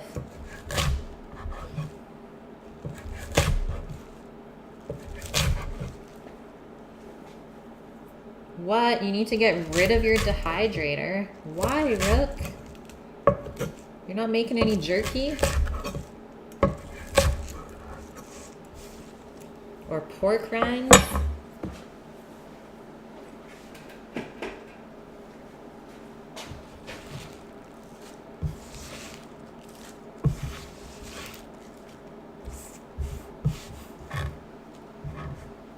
Okay, we just have a little bit more here in front of me, these smaller pieces. Just kind of stack them up. I'll just chop it all together. You need more counter space for the sous vide. Did you end up purchasing one?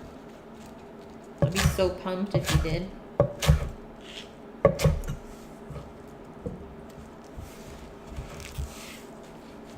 Okay, I'm just going over to the sink, giving this stuff a wash. Who knows what's been crawling on this?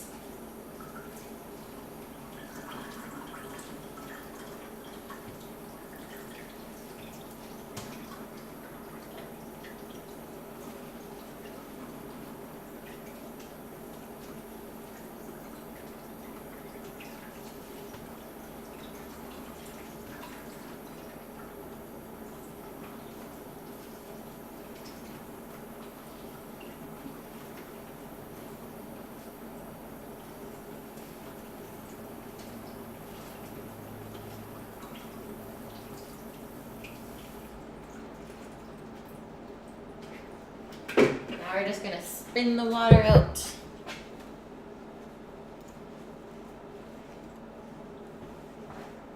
Yeah, the Anova is so good. Do it, chef. Do it.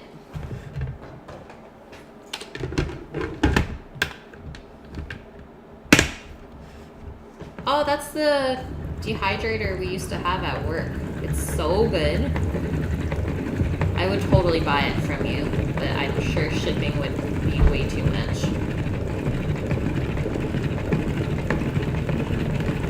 2-hour delivery, that's epic.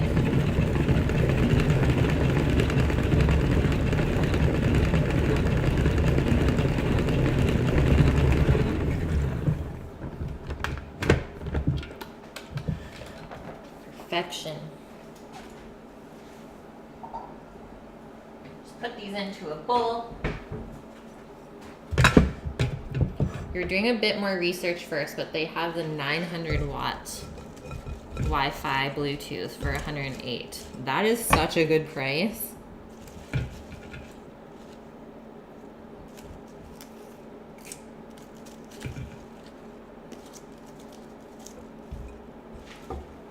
Crazy how much water actually comes out of there. Like a good cup almost. Okay, there is our Brussels sprouts. So we're gonna move on to our Swiss chard. You always need like double the amount of greens that you think you do because it wilts so much when you cook it. Try to clear out my fridge as well. We'll see how well this stuff has lasted. And this is all from the garden too. It did get a little bit eaten up and stuff. And it has been in the fridge for probably a couple weeks now. So we might have to go through it.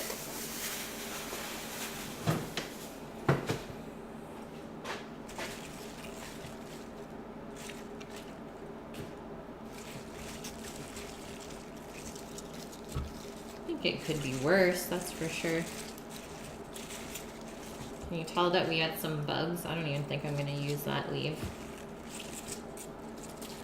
Or that one. These crazy little jumping bugs just covered our Swiss chard. It was redonkulous. So what I'm going to do is line up the Swiss chard at the base of the stalk, and then we'll cut the stalk off. but we can use the stalk. So we'll just slice it up nice and thin. And then we'll cut our greens similar to what we cut for the Brussels sprouts. You have more trees, right?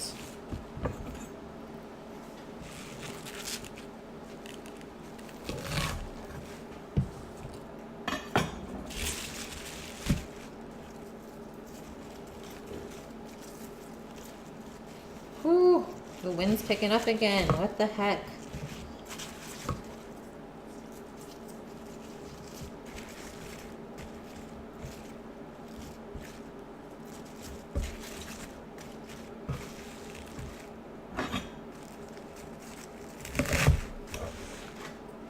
Now we'll line up all of the stems here. Cut off the gross pieces. Oh, I swear I just felt something crawling on me. I swear I'm like paranoid. The amount of like spiders and stuff that I've found crawling on me after I've been at the farm. Terrified.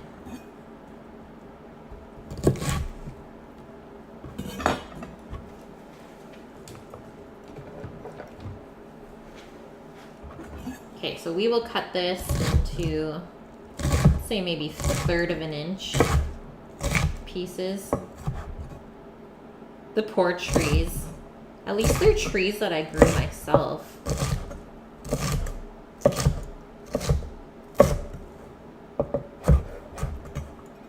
We gotta wash all this stuff too.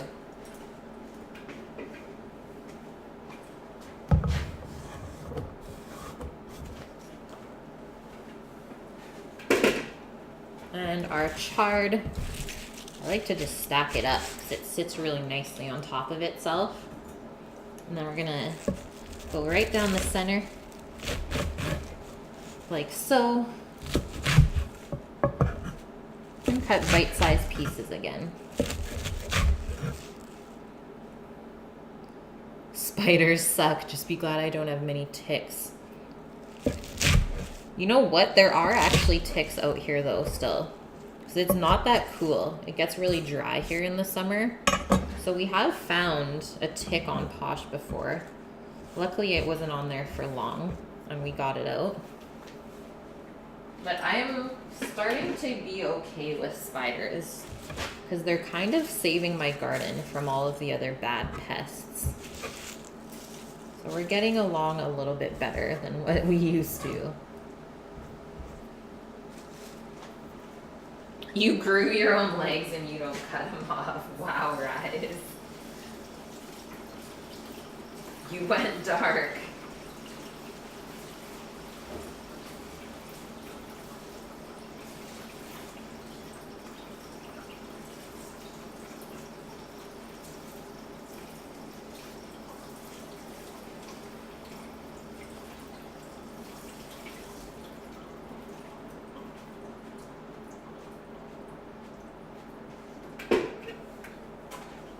Going spinning again.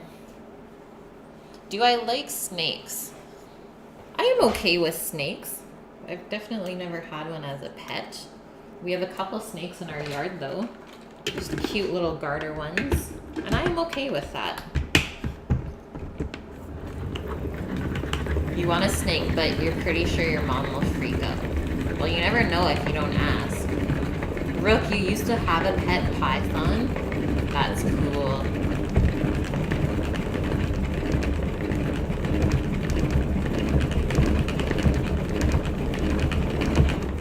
Okay, I think we're good. Perfect.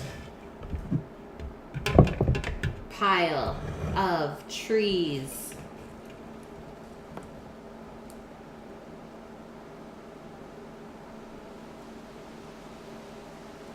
Still found a bug on there. That's some BS, guys. Just extra protein, I guess.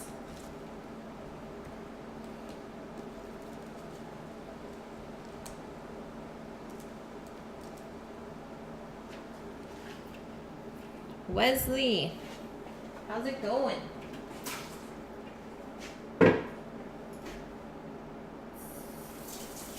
Okay, onto our ice cream base.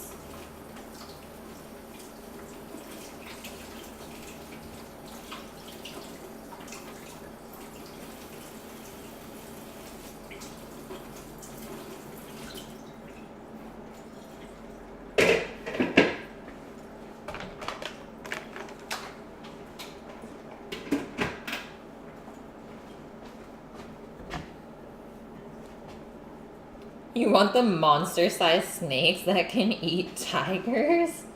What if it eats you? Then what?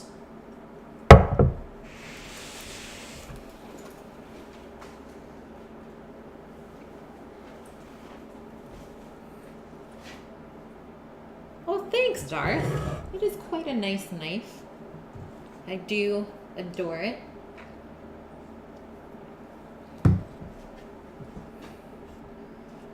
One day the snake got out of the tank and you couldn't find it for hours. Yeah, see, that's the one thing I'd be paranoid about. Like, you come home one day and the snake's not there. I'd be like, oh, God. What happened? Oh, yeah. This is cold. Perfect amount of time. Look at our cream. It's like seized up from the cornflakes steeping in it. Means we're gonna have a thick ice cream. Almost sleep time, Wesley. Just lurking. That sounds good to me. Okay, maybe we'll just give this a little stir. And we can combine these now. Let's do a little scrape around the edge.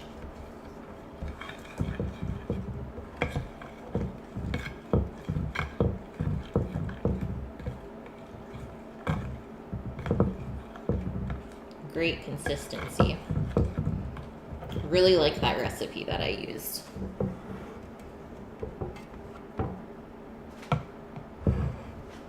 You will teach it commands. Chef, thanks for the host, man. I don't know if snakes listen, though. I don't think they're that kind of pet. But I wouldn't really know. Like, look at how thick this got.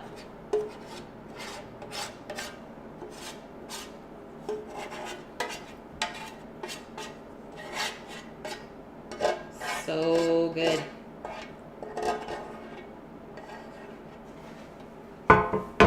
Autism Mama, hi. How are you?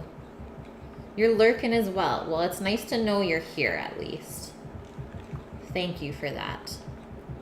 You heard about a woman who had a python that got loose. She found it in her bed next to her. It was sizing her up for food. Oh my God. Maybe he was just cold. One day you had two friends over watching a movie. The snake peered up behind the couch. Scared the hell out of everyone. Love it. Okay, that looks pretty evenly dispersed. But the ice cream maker will continue to turn. Turn as it churns.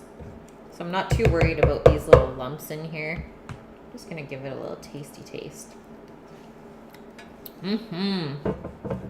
Wow. Really, really good. When am I going to Portland? So we're thinking Labor Day weekend. And thanks for the follow, Vims and Darth. And I don't think I'll make it to TwitchCon, Chef. I'm just trying to pay off some debt still, but for sure next year, I think. Liz, how are you? Okay, let me grab our ice cream bowl out of the fridge, or the freezer, sorry. It's all frozen up. So in between this layer here is water. I mean, you have to put that in the freezer so the water freezes and keeps the bowl cold while the ice cream churns. So we pour this into here.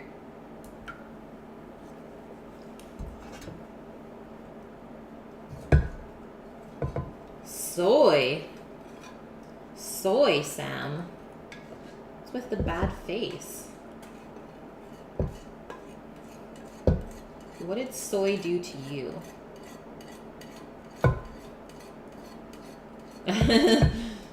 Liz is starving. Quick, send foods. Go get some tacos. I'm jealous that you have a taco truck there. It's one thing I really miss eating all the time. Soy Ensley. Okay, so obviously we're not getting a ton of ice cream here.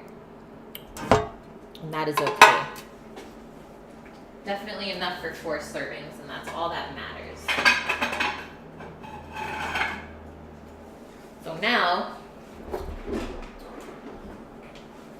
move on over, bowl. Besides your moves. What? So this is the apparatus we're using. This is a little Cuisinart.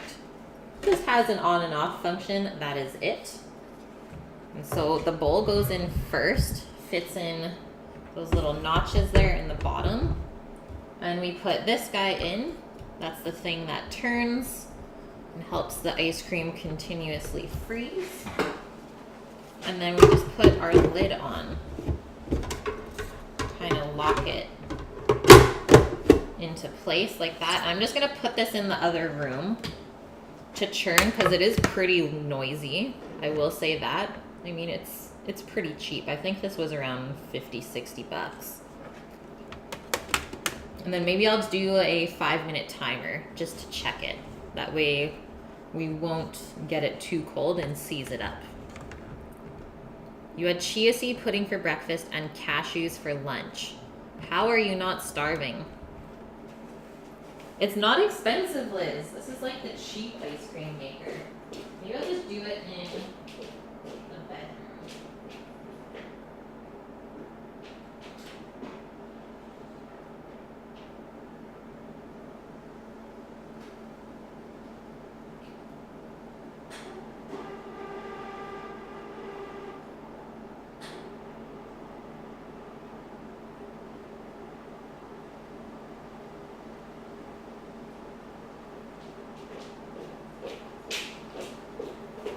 Okay. Ice cream's a-going. I'll set the timer on my phone since the timer on the stove is for the ribs and we only have 5 minutes left, so they should be halfway cooked. And typically ice cream, especially a small batch like that, will take around 10 minutes to churn, maybe a little bit less. You're forced to make ice cream by hand in a bag. That's always a good time though too. Wow, Rook. You're actually women. Don't get carried away. Same with you, Rise.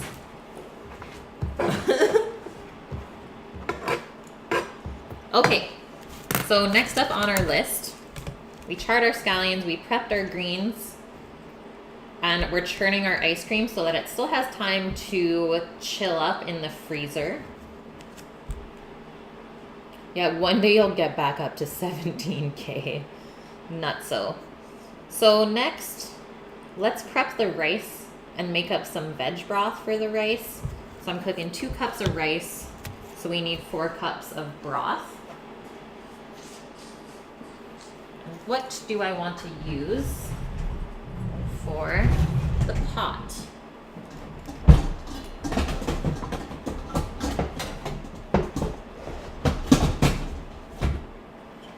And this little guy. Sorry.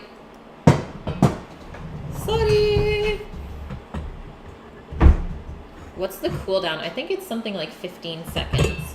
So we'll use this little guy. And we're totally gonna toast up the rice before we boil it. So we can measure the rice into the pot now. That way it's just ready to go.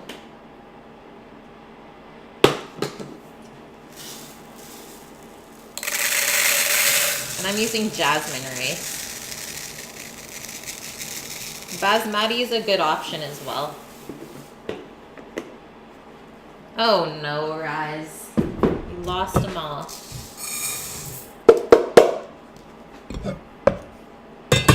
We'll just set ourselves up like that. This pan, oh, she did get dirty underneath. All right, we're not putting that back.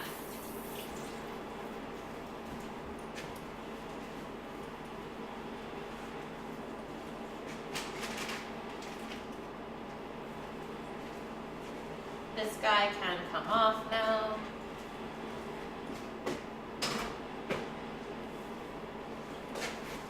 And I'm just gonna turn the light off so it doesn't glare in your guys' face.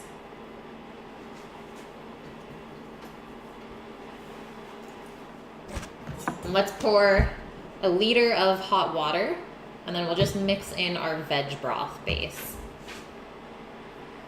Just ate a ton of leftovers. Yes, Death. I win again. Thanks. Winning. Leftovers are the best.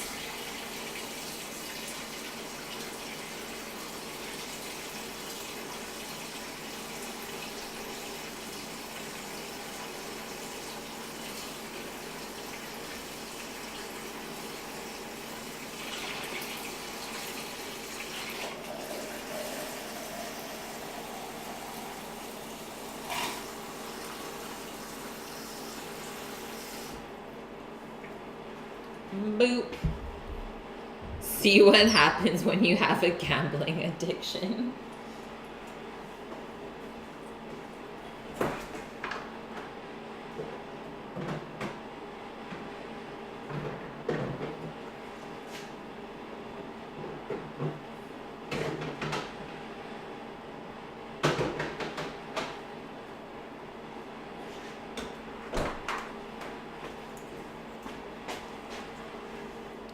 Oh God, both timers are gonna end at the same time. I'll just spoon in our base here, and then we'll check the ribs and check the ice cream. I think like a nice heaping tablespoon will be great. That way the rice will be seasoned as well.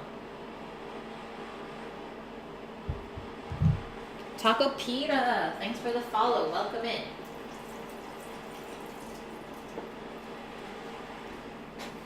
Have I hit my goal? Here, are we at 900? 898. 2 followers away. Sweet. Your stomach salutes me, Death. I love that. Yeah, it's always funny when you feel weird before you eat and you're like, there's something wrong. And then you eat and you're like, okay, I'm okay. I'm not gonna die. Death's on that wine. Is it homemade? We'll just let that sit for a couple minutes. Let's check those ribs.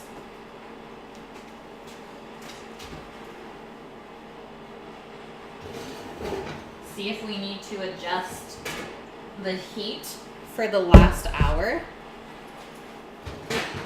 Just to make sure they come out tender. What happens when I reach my goal? I don't know. I just feel special. Never thought I'd get to 900 followers, that's for sure. You wish you'd never made homemade wine. Yeah, I would like to try to make some from the grapes in my yard this year. Okay, this is looking really good. They're definitely not tender though. So I think I'm gonna bump the oven up to 300 just to make sure that these will be done in an hour. Typically it takes around 3. We're only really getting 2.5 here. And like I said, 300 Fahrenheit or less is the best for braising. Anything higher and your meat will just get too tough as it cooks and it will dry out. We're just kind of wiggling this stuff, making sure it's fully covered in our sauce mixture. If you're looking, you ain't cooking. Okay, let's turn this guy up. 300. And the lid goes back on.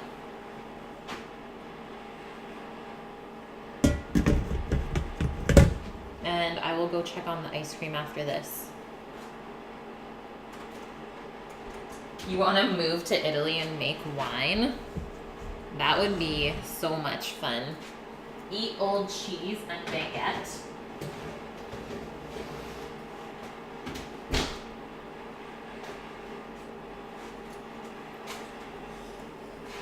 The ribs rise. Yeah, sorry if I made you guys hungry.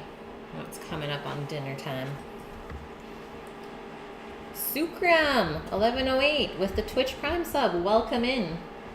Welcome to the Onion Squad. I hope you enjoy your emote and enjoy your stay here. And hopefully I can teach you some stuff about cooking at home. Yeah, uno mas, follower, and subscriber.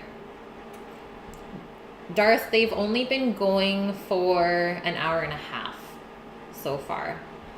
So hopefully within the next hour, the proteins will kind of slowly break down a little bit more and they'll be like almost fall off the bone tender. I'm just going to be right back. Going to check our ice cream. Bring a spatula with me to see the consistency. Probably like if you were to keep the heat at 250 Fahrenheit, it said 3 hours. So I'm worried that the 2.5 hours is not going to be enough, but 4 hours will definitely be enough.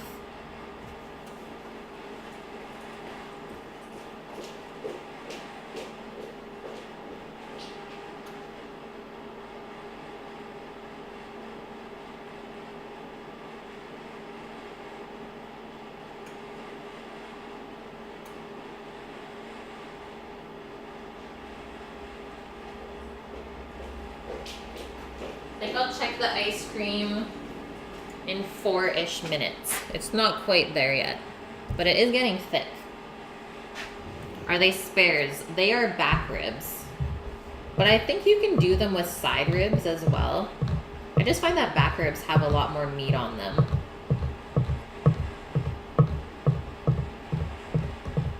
Spare ribs would be great this way as well. But obviously because they're smaller, they'd probably cook faster. So that's the bonus there. Okay, there is our veg broth for our rice, so we'll put that aside.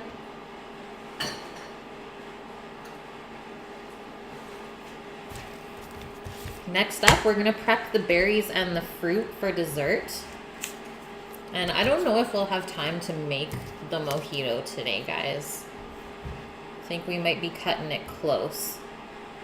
Although all we have to do is put rice on to boil and stir fry some greens, so that's pretty easy. Spare ribs are for the smoker. I've never had smoked spare ribs. I've had like sweet and sour spare ribs, which are really good. Sukram, you're so hungry. I am sorry for that. Okay, let's get our berries out.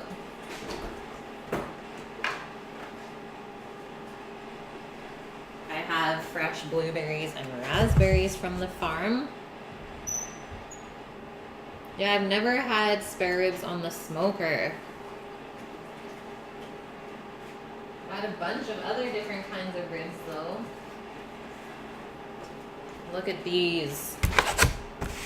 Rainier cherries from Canada. And then we just have some organic strawberries. So excited for these blueberries though. They're pretty big too.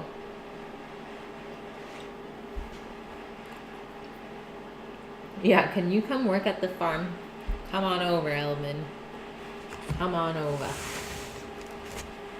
So we're not going to use all of these berries. Obviously, we do have to wash these little guys up. And let's wash all of the things.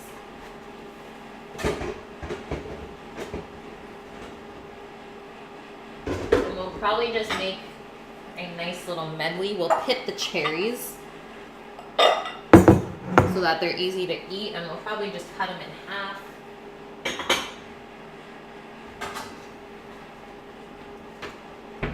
Okay, we might not wash the raspberries. We'll just pick through them because raspberries are super delicate. And they're usually pretty clean. But blueberries, you can definitely wash. I think something like that, since we have a good array of berries.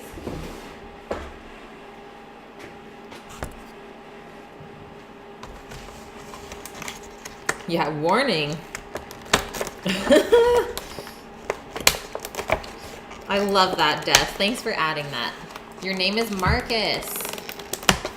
This all makes sense now. I will put that into my mental note. Okay, we lost this guy. Sad. R.I.P. Strawberry. R.I.P. I'm sorry I didn't find you earlier. I think that's the only one that really went bad though. So that's pretty good. Typically organic strawberries go bad faster. Just because there's no like pesticides and stuff on them.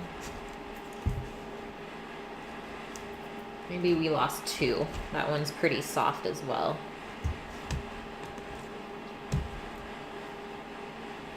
Okay, maybe 3. 4. That's pretty good still though. That's for the ice cream. Pick the most ripe ones as well. I think we're good with that. Let me just go check our ice cream.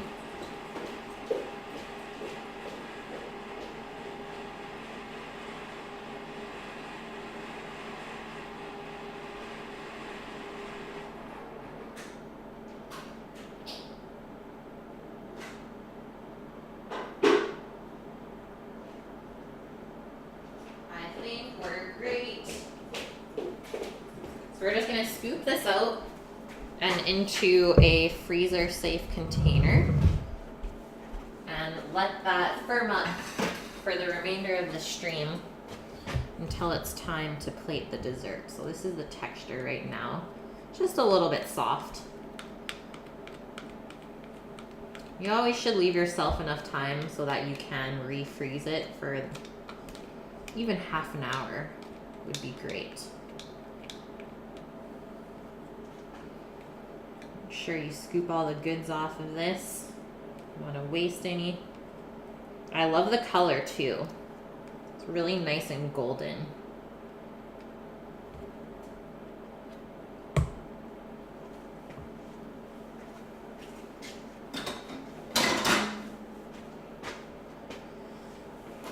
I think I'm going to put it into a liter container. The lid. No, Rook, you forgot the dried thyme. Nobody got time for that. And see, obviously the stuff on the outside of the bowl is a lot more frozen than the stuff on the inside.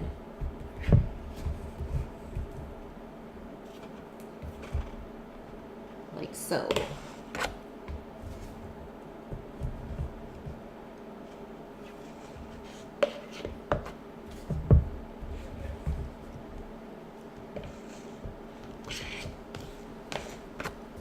You want to go pretty fast. You don't want it to start melting on you after all the work the little machine just did.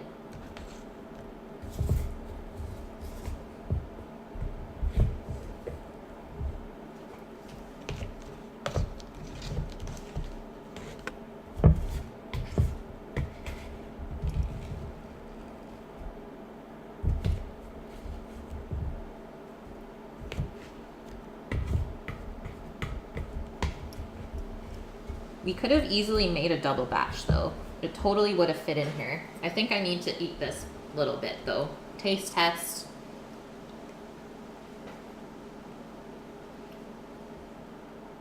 It's really nice and smooth. And it totally tastes like cornflakes. That's so good. Well, you're just making the rub your own then, Rook. You don't really want to pack down our ice cream either, because you do kind of aerate it as it churns. And part of ice cream is the air that you put into it. A lot of the store-bought brands, though, like really whip their ice cream so that it looks like you get more, but there's just more air in it. Okay, that's going into the freezer.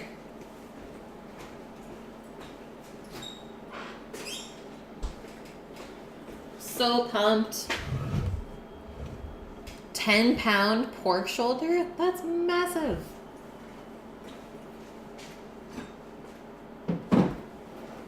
Definitely making a little bit of a mess in here today. Where did I work as a chef? So I have worked in, I think around 7 or 8 different restaurants. But right now, I am working at a restaurant called Wild Mountain, and they are all organic and part of Slow Food Canada. So all the ingredients we work with are local and sustainable and in season. So the menu changes every day. And I think that is so much fun. Because one of the most boring parts about cooking is that you're always having to cook the same dishes over and over, right? Lemon, how are you? I'm glad you came in when I'm taking the ice cream out. Yeah, we made cereal milk ice cream. It's freaking good. Solid, you're back. You're back and you're fed. Good to go. Okay, I'm just gonna go wash these up.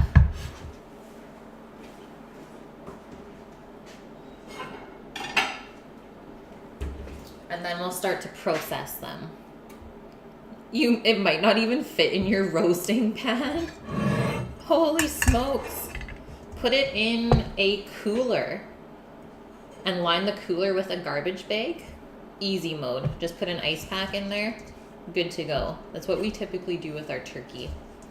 Rush, how are you? Nice to see you in here. It was a Toasty recipe, but we didn't follow hers. So I followed like an old school ice cream recipe with egg yolks because Toasty doesn't use that. And then we just steeped the cream for the ice cream with corn flakes and then strained it.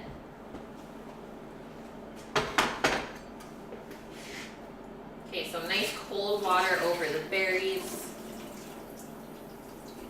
You want them to stay really nice and crisp.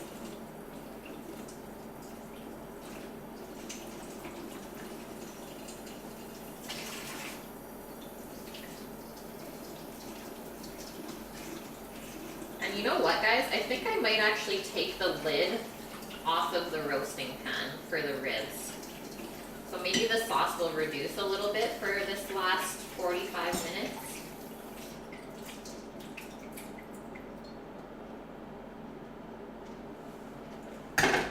And we'll be starting the rice in 15. Fail your own emote. Love it. We're all human solid. There's no judgment here. So, best thing for cherries. This is from my grandma. Good old cherry pitter. And I don't think these are that expensive either. Okay, let me just take the lid off of our ribs real quick, and then we'll carry on.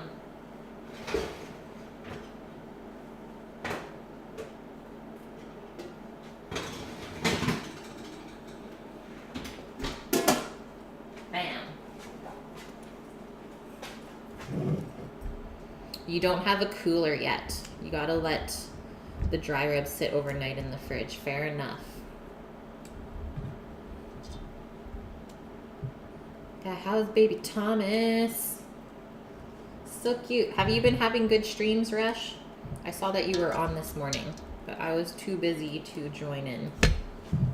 How has the Fortnite streaming been? Got any dubs lately?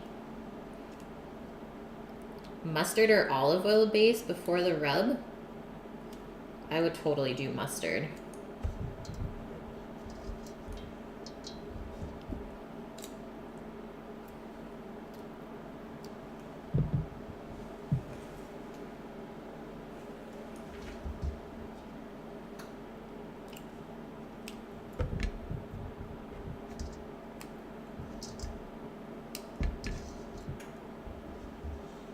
Mustard it is. Oh, spicy mustard. Yeah. Now you're talking. You had a few wins. Yay. Did my grandma work with a lot of cherries? I mean, I don't think so. I mean, being from Alberta, is we have the Okanagan, where we get fresh cherries every year, but I don't know if she worked with that much. I think she might have just picked these up somewhere and thought of me. She gave one to my mom as well. Okay, so all you do with this is put your cherry in that little pocket there And then you're just gonna push the pit through the bottom. So you get that, and then the pit is completely out of the cherry. You do get that little hole in the bottom, but since we're cutting it in half, I don't think that really matters. This is just so easy. It's a little bit more messy with the dark colored cherries because the juice kind of goes everywhere.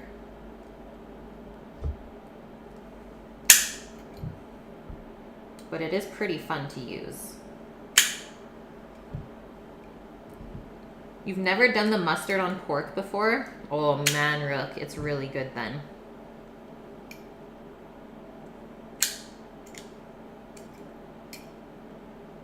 Sometimes it doesn't want to come out as well.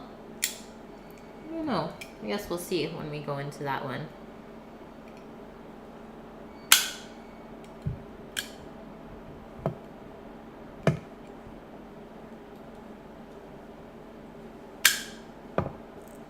Oh, you thought it was my grandma's when she was younger.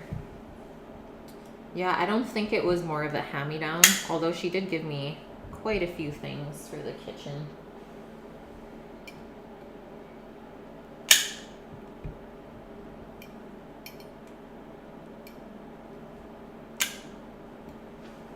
Yeah, Dijon is so good. That's what I always use to rub the meats. Just gonna leave a pit pile here. I think that'll be faster. Now we're going. Yeah, the mustard is just a binder. You're not actually gonna taste it when it's cooked. You're still gonna just taste the rub more than anything. Darth, are you big into smoking?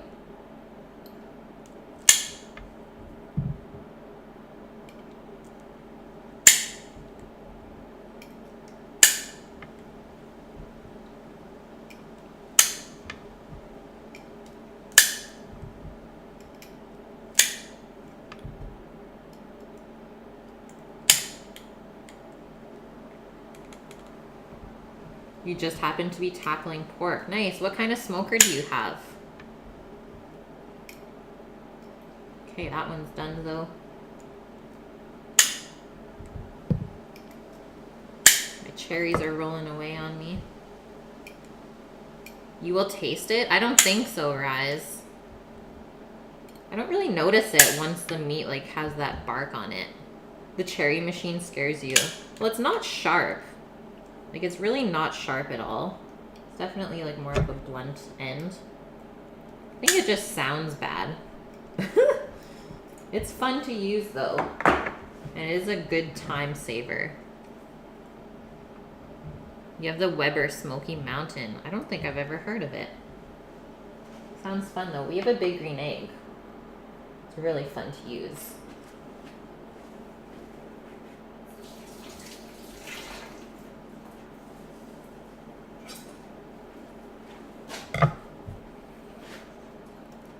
Have I ever made cherry pie from fresh cherries? I haven't. I think that's something I gotta do still. So look at the inside now. The pit is perfectly taken out.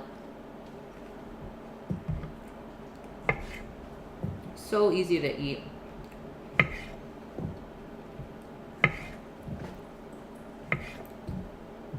I'm gonna cut it down here so it doesn't end up tasting like garlic or onion. Posh, what are you doing? Posh is sniffing through the window at us, guys. I think when anything crusts or cooks down, there's flavor. Yeah, I could see that, Rise. But I don't know. I can't really taste the difference between the mustards when you use it under a rub. I just think the spices kind of overtake it. But if you can taste it, then you probably have a pretty good palate. Looks like a dental surgery utensil. Yeah, watch out, Thunder. I'm gonna just pop your tooth out. R.I.P. Posh says, can I have a cherry, please? Okay. Gotta get down, though. Come here. Get down. Ready? Good catch.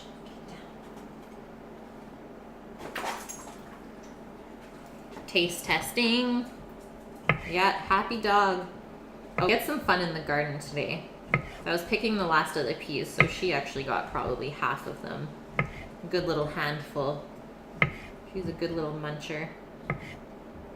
Okay, there are our cherries.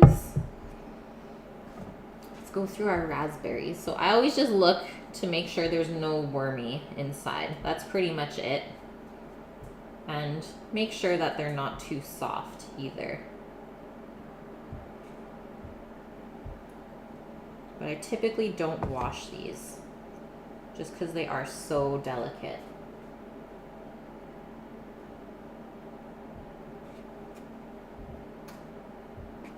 And I've never really gotten sick off of not washing raspberries.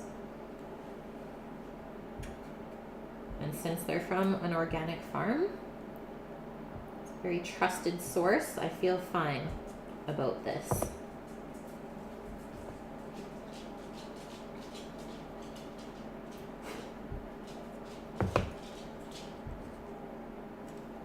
If you need to, just pick off whatever little pieces are on the outside of the berry. It's usually just like a leaf or something.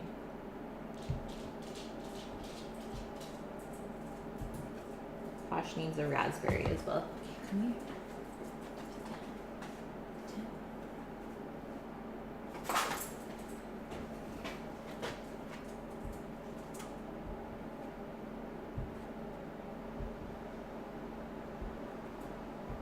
This is so adorable. It's like the perfect little raspberry. That one had a boo-boo.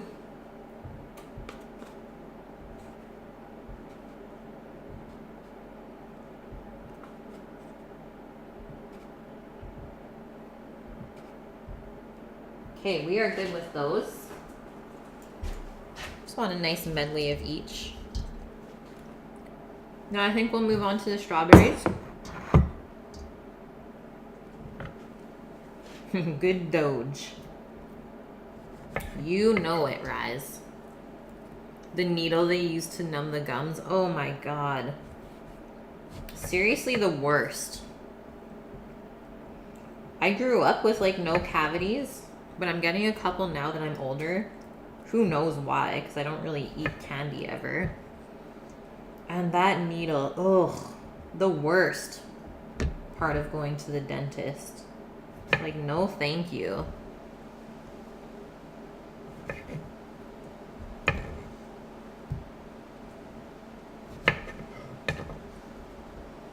Work was good, Thunder.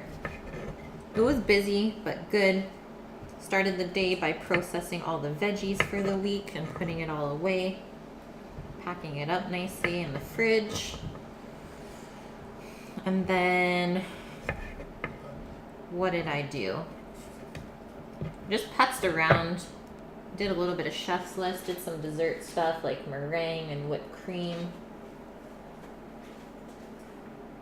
Helped the guys get ready for service, so chopped up some fresh herbs. And stuff like that. It was a pretty chill day at work. Didn't have to do anything too physical or crazy.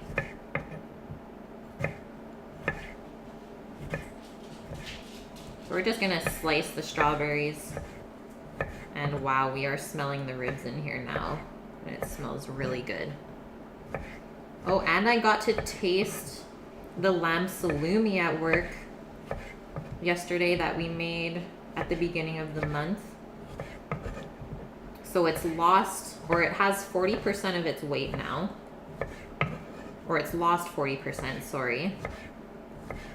So it's dried up enough, and it's really freaking good. It's like a chorizo almost.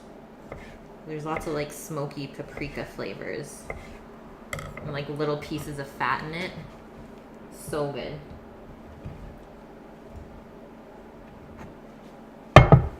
Okay, lastly, all we gotta do is put our blueberries in here. I always just kind of feel them to make sure there's no mushy ones, because those just taste moldy and are not good. It's the worst when you're eating berries and you crunch into a moldy one and you're just like, no, it's ruined forever. But these all feel perfect. We'll give Posh one too. Yeah, strawberry juice. Okay, come here. Get down. Get down.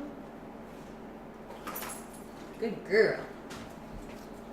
Okay, she has had all of her berries. She's now going to the door to exit. She's like, I've had my snacks. I'm out. Thank you. And goodbye. Yeah, give us the fruit. I wait all year for these.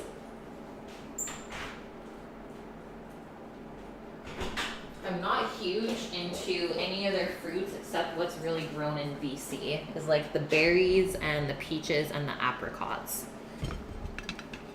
So when these come in season, I just take full advantage of them every time. How could you not though, when they're that fresh? Okay, so let us get our rice on. And we might actually have time to whip out a mojito.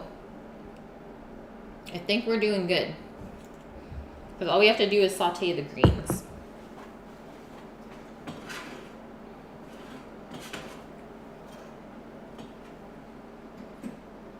I think I'll leave that lid there because we'll probably cover the ribs if they come out.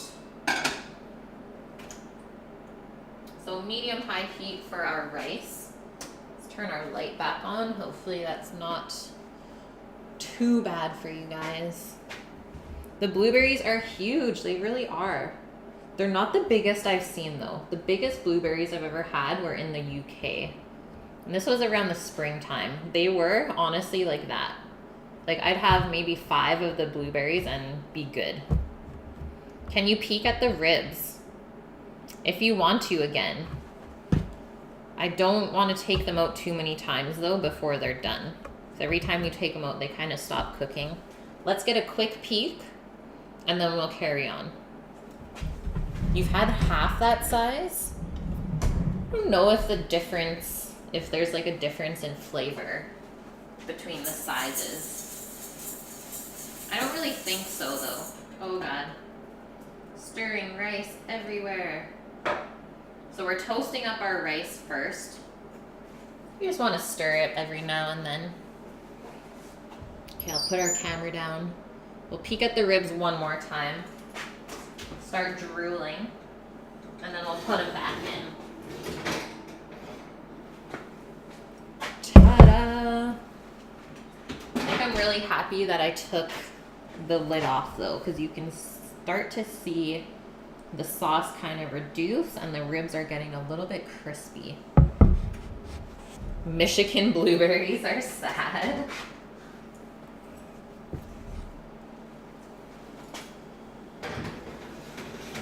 This smell, I can't even get over it.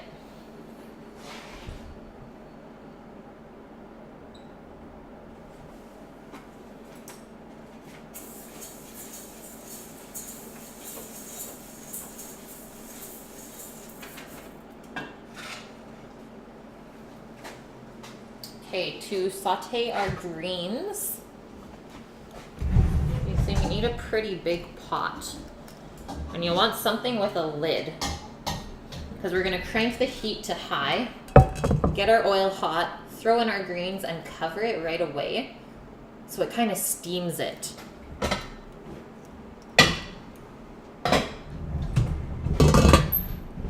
You'd eat all of them, Rise. Eat them all, yeah.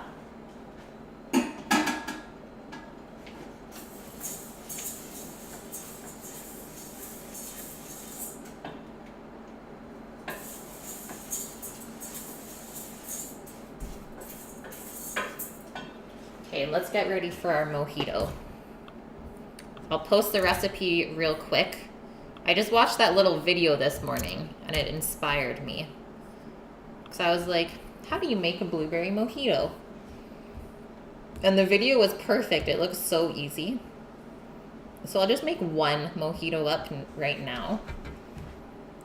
And then maybe I'll make up the rest after dinner. because that would be really good with dessert too. I look like Jennifer Connelly. I don't think I know who that is, so I need to look this up.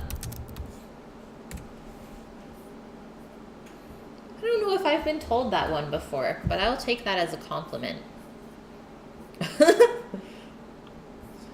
Okay, for our blueberry mojito, we need half a cup of fresh blueberries. Let's get those back here. A teaspoon of white sugar. Let's get that out. Give our rice a stir while we're over here. And what we're looking for to toast it is the grains will turn more white than transparent.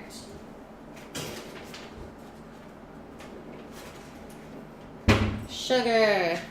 It's because I have my hair up today, yeah. I didn't feel like doing much today. So you get this, you get the little bun. I'm gonna grab some mint out of the fridge. I'm gonna go grab a lime and some club soda. And then we're pretty much there. We have our rum here and we have the ice in the freezer. So going to grab lime and club soda.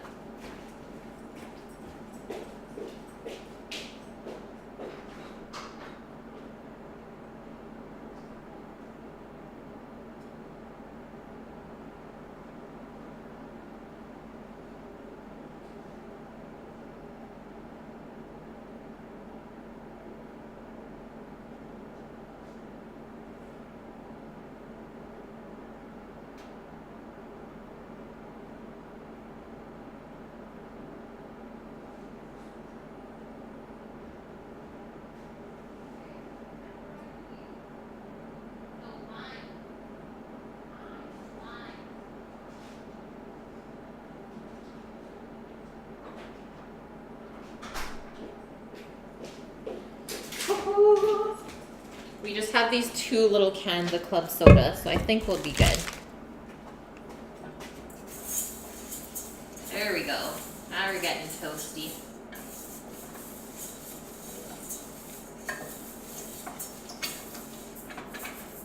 I think we're good to add in our veggie broth now. The rice is half toasted, and we're gonna have like a rapid sizzle when we pour this in, which is exactly what we want.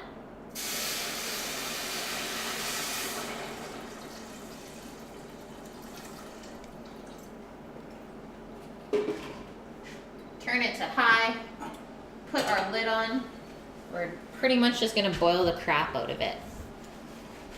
Rise, what music do I like? I like a lot of different music. I think the only thing I don't really like is like heavy metal or like death metal, but I'm super into like hip hop or classic rock, really anything.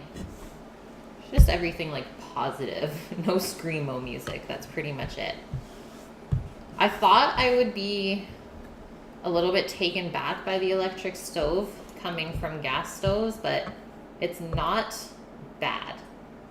I actually like it, and this stove seems to heat up pretty quickly. Nickelback, Our Lady Peace and Tea Party. See, my brother listened to death metal a lot when I was younger, and I just don't like it. I'm not into it. You need to like understand the words that someone is saying, because I like to sing along with music.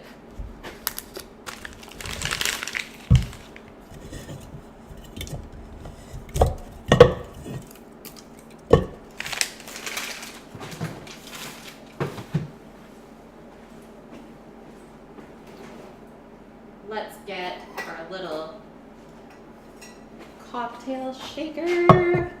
Fun. So excited to get to use this right now. You listen to Christian music. I think I've heard some Christian music before, and it's not bad. It really isn't.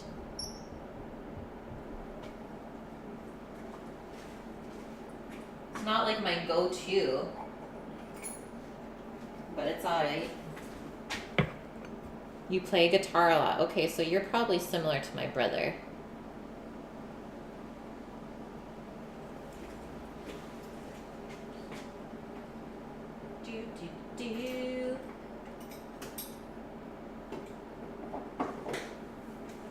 these fancy things that I get to use.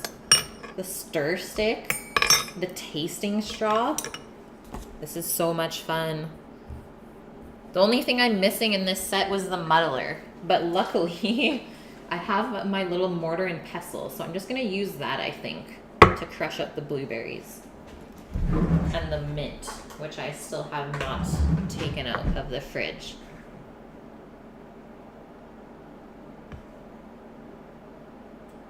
Bye, Rush. Have a wonderful day.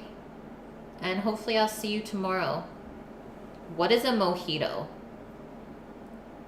A mojito is typically made with mint and lime and whatever type of rum you like. And then it's just topped with club soda, so it's like nice and fizzy and refreshing.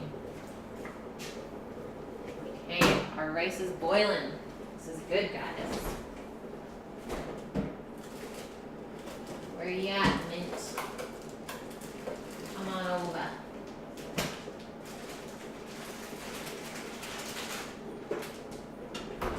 Oh, and this leftover veg from the curry the other day, we're gonna cook that up with the greens. So I'll leave that out. Yeah, mixed drink with citrus and mint and any fruit that grows under the sun. Perfect, Darth.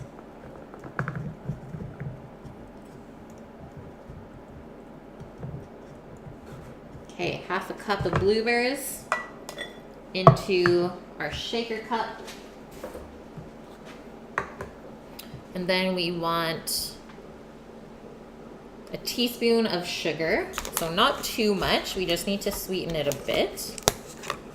And that's partly just for the alcohol more than anything.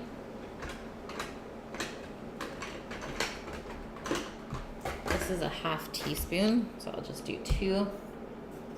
And I don't like really sweet drinks, so I find mojitos are much less sweet than a lot of mixed cocktails. You once Googled your own Twitch username and saw a chick on Chatterbait. What? Oh, you don't get local limes here. That's the only thing. That's the one thing. Or at least I've not seen them. But I hear that they grow well. That's one thing I want to grow is like citrus trees. So I have a couple of different mints here. This one is actually called Mojito Mint. So I'll put a couple of those in.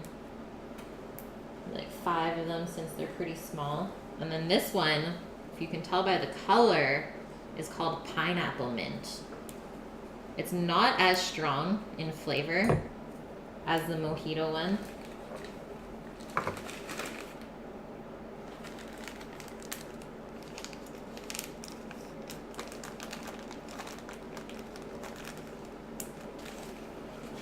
That's awesome, Nike. I'm okay if you like are religious, as long as you don't try and impart your religion on someone else. Totally cool. Okay, so now we gotta mush all this stuff up. Definitely not the best, but I have a muddler ordered and it's on the way. I got a muddler with 2 mojito glasses for $15 today. It was like 60% off on Amazon. I was like, yes, I will use this. Sammy's big into mojitos too. So we just want to bruise the mint as well. We don't really want to chop it up.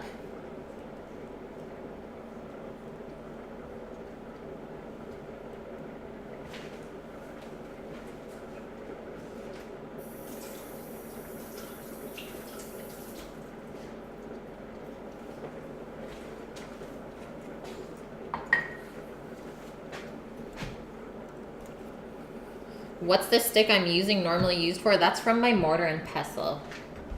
That is great, Nike.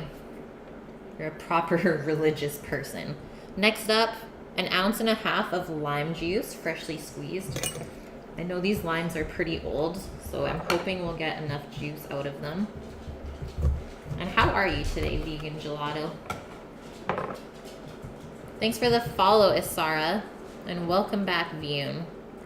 What were those leaves earlier? They were Brussels sprouts. Yeah, they were enormous.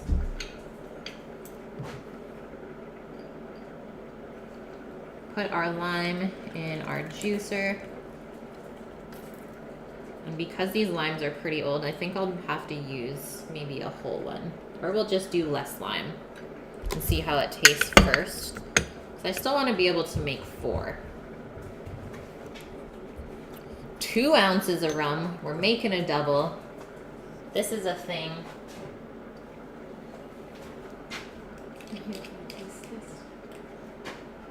Yeah, cereal milk, Nike. It's like a North America thing.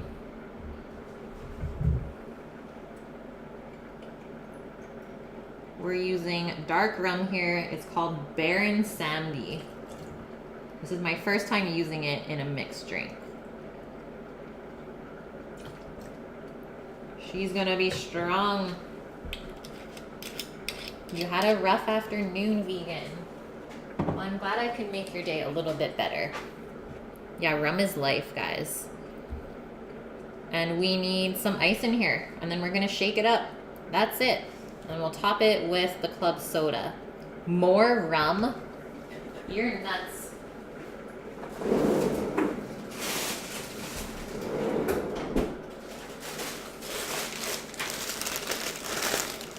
Liz, you decided to make a salad and chicken teriyaki. Well, that's pretty healthy.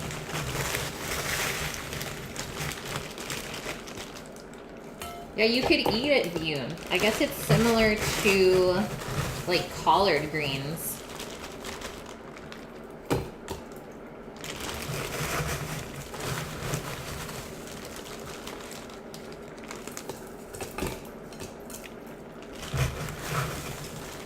My ice is pretty crushed up, as you guys can see.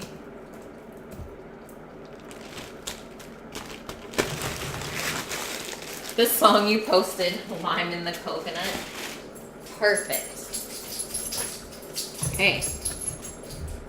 Fit our top on. And now we gotta shake it.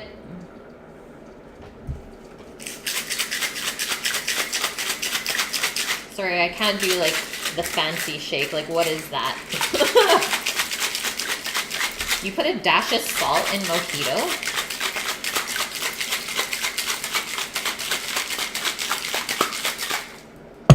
We're good. You don't really have to strain this because you want everything in there, even the chunky blueberries. Let's see what we end up with.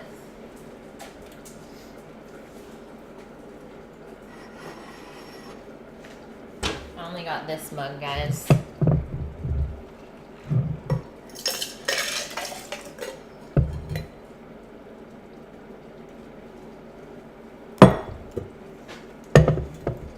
You can put as much or as little cream soda, or sorry, club soda.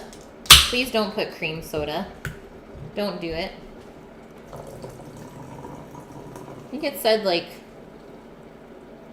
3 ounces of club soda. So not too much.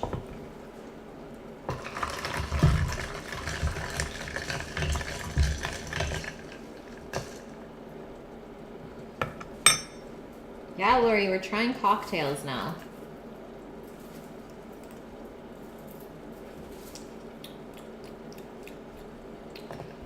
Pretty good. Definitely vanilla-y with the rum. I don't know how you want to taste this.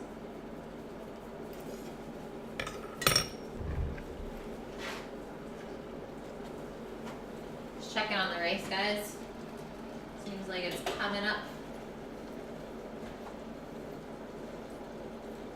I think it just needs a touch more mint. But definitely getting that hint of vanilla from the rum, which I think is really good. You good with that, Betty? Okay. Thanks. You're welcome. You like vinegar in your collard greens? Yeah. How is it going, Lori? Rook, you barely fit it in the pan. Wow. Okay, guys. Blueberry mojito. See, the one in the video looked so purple, and I was like, I bet there's no way that mine's gonna look that magical. So I don't know if they maybe put food coloring in it, because this is definitely as natural as it gets. This is more of like a brownish maroon color. But cheers, guys.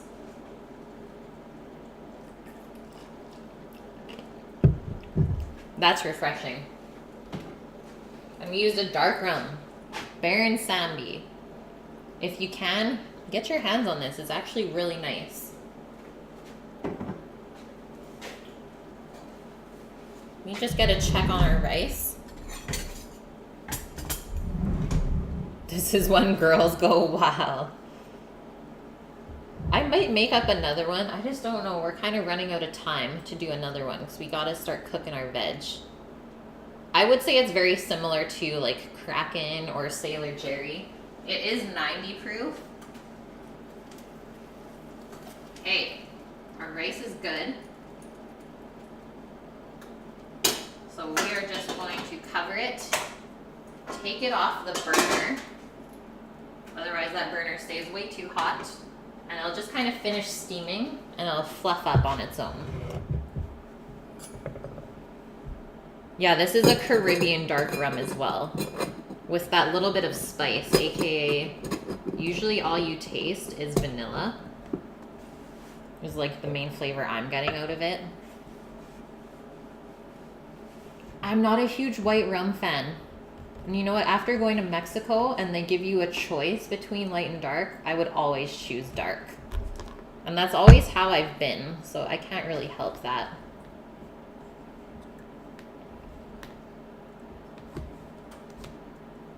Yeah, Kraken is awesome. Sailor Jerry is like, oh, I've drinking a lot of that stuff. You don't drink anymore, but when you did, you would put fifths of it away. Nice, Nike. You've never seen Kraken before. Really, it's quite popular, vegan gelato. Chef, I don't know if I'm allowed to do shots for bits. I feel like I might get in trouble. At least that's what I've heard. Is you can't get people to like cheer or sub for you to do shots. Ah, maybe the dark rum did affect the color just a little bit. But you know what? I'd rather have the proper flavor. Hi, Sammy. How does it smell?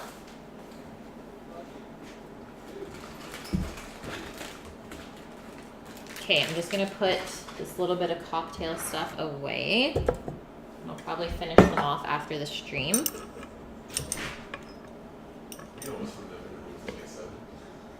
Viyun, you don't know any of the rums we're talking about? Well, that's even sadder. What do they have in Europe? The trick is to not destroy the mint too much. Oh yeah, I forgot you're huge into cocktails, Lori. Dang it, you could have helped me through it. We'll get too much bitterness from the mint. Yeah, I didn't put the stalk in, I just put the leaves. It's easier for the mint to be the main star. But I guess since we did blueberry, the mint was not really the main star anyways. Thanks for the help though. I mean, this is honestly my first cocktail I've done on stream, so any help is muchly appreciated. Proper cocktail, yeah. Oh, okay. Yeah. They have beer in Europe, yeah, that's it. Beer. Bacardi is the go-to rum in Europe. But your preferred rum is from the Philippines, Tanduay. And you have Captain Morgan, aka the cheap one. Okay, let's turn our pot on. The guys are home. We'll go medium-high heat to start. We're just gonna put a little bit of vegetable oil in the bottom, something that can withstand some high heat, so I like to use grapeseed. Wine also. Yeah, gag at Bacardi. That's what I have down here for white rum, and I'm just like, I can't use it.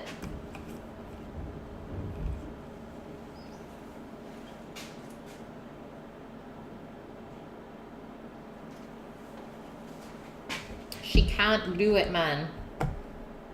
Morgan's, yeah, on the bottom of the list. Maybe that's because we drank too much of it when we were younger, though, solid. I loved Jaeger bombs too, Liz. Had too many of those. Too many.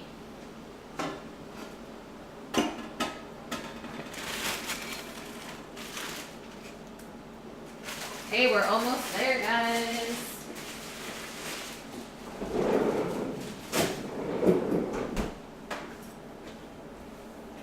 So close.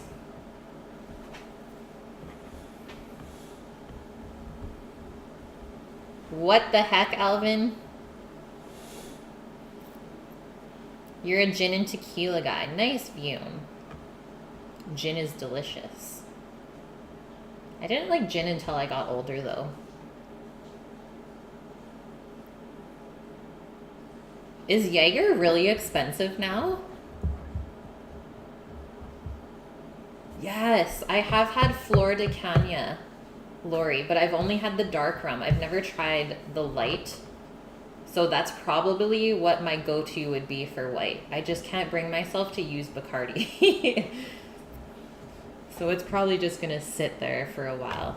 Maybe we'll have to infuse our Bacardi and make it taste a little bit better.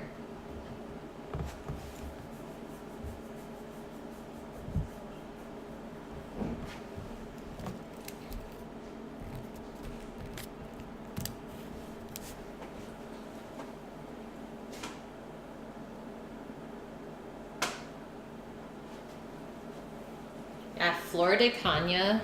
It wasn't a spiced rum. It's just a dark, what is it, Jamaican rum, I believe.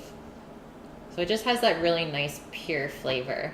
You don't get all of that fancy vanilla addition to it. So I could see how the white rum would be really good.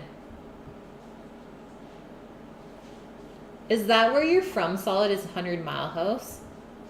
That's where my brother's girlfriend is from as well. Havana is a good cheap brand as well. Okay, I'll keep that in mind. I think I'll slowly be getting better at cocktails, especially if you guys help me. That is appreciated.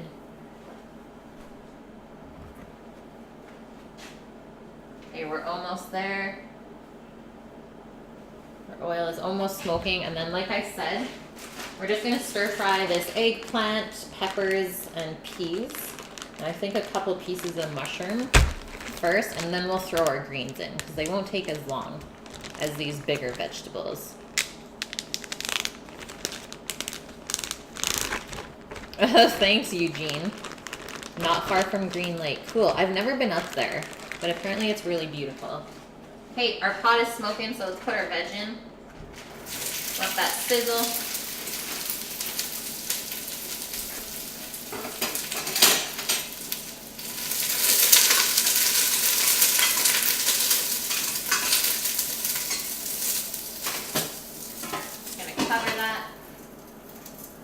Steam it out as well. Paul, you're here. Bad tum-tums. No, I am so sad for you. Get well, my friend. Just been streaming and sleeping. I hope you feel better soon. Bye, chef. Have a good one, man. I don't know if you're streaming, but maybe we'll come visit you when I'm done. I should do a daiquiri. I do love daiquiris. A frozen one. I wonder if I could do a proper frozen daiquiri in my blender. It's a pretty good blender.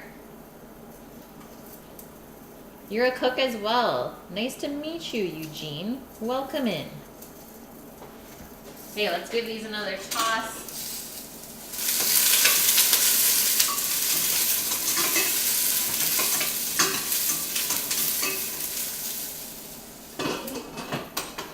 Anytime you stir fry or saute, you always need really high heat. You can as long as it has the pulse function. Okay, so we have the pulse function. Let's do it. Drop an alert, I'm going to cook some rice. Sounds good, Paulch. Well, thanks for being here. And like I said, I hope you feel better. Tum-tum problems are never fun.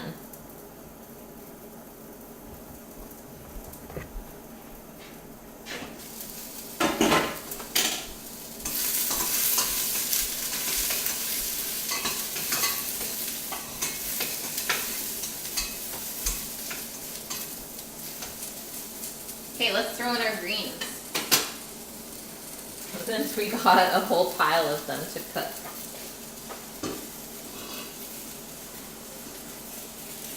We might add in just a touch of water to help with the steam. That way the bottom won't get too dry. There's so much. Just pile it in and we will watch it shrink.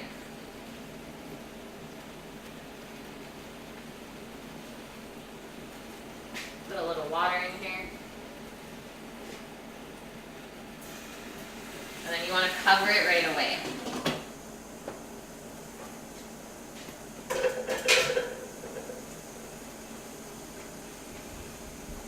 We need oil. I already did put some oil in the bottom. I don't want to use too much oil. Like strawberry frozen daiquiri in your blender is super easy. I might have to make that since I have some extra strawberries here. Maybe I'll do strawberry raspberry. Even though I don't really want the seeds from the raspberry though. Viewin, this is my first time cooking with the Brussels leaves. So they're probably gonna be more like a kale than like a lettuce because they're a little bit more tough. Savage, cook for me. Yeah, I wish I could cook for all of you guys. And thanks for all the support, everyone. It's always a fun time. Eugene, you don't have bad English. It's really not that bad. I've understood everything. You're doing great. Those ribs, though. Okay, I think we might check out the ice cream while our greens are finishing up. Aw, Alvin. You want to cook for Sammy and I? Yeah, this is shit. Make it again. Throw it out. I should try bass. It's really good.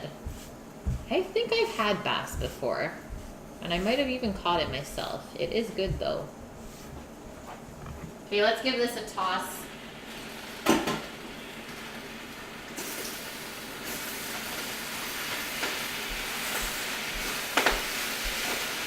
What's happened?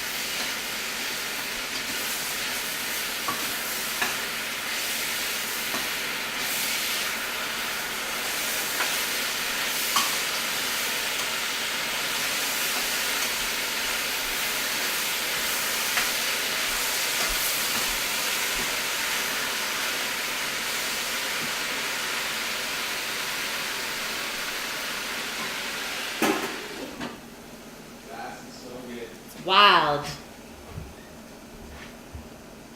You can take a food cloth and put the strawberries inside. Ah, so you strain out the seeds as well.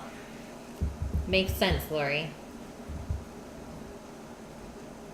Thanks, Eugene. Worked hard for these brows. There's something in my eye, though.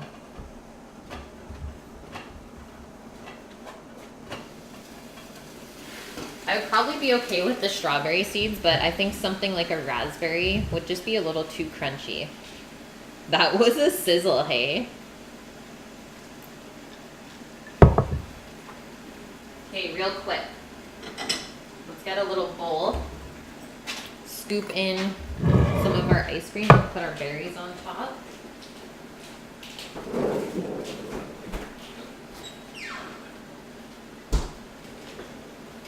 I don't think it firmed up quite enough, but it should be scoopable. Thanks for the follow, Eugene. Welcome in. Yeah, usually it's not that loud. Dip the strawberry in it. Milk chocolate. Okay, I think our greens are done.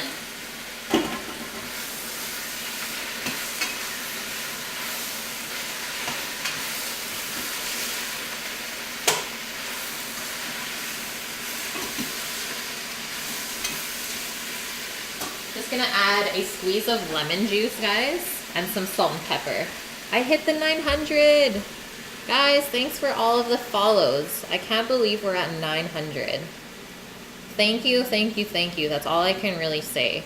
And I never thought I would really get here. I'm being honest. It's freaking cool.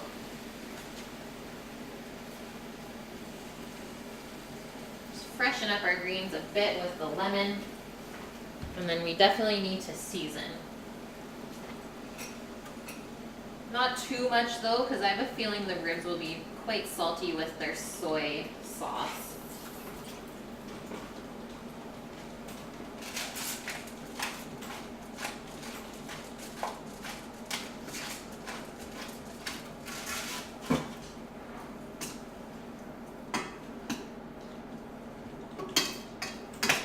Give it a little taste.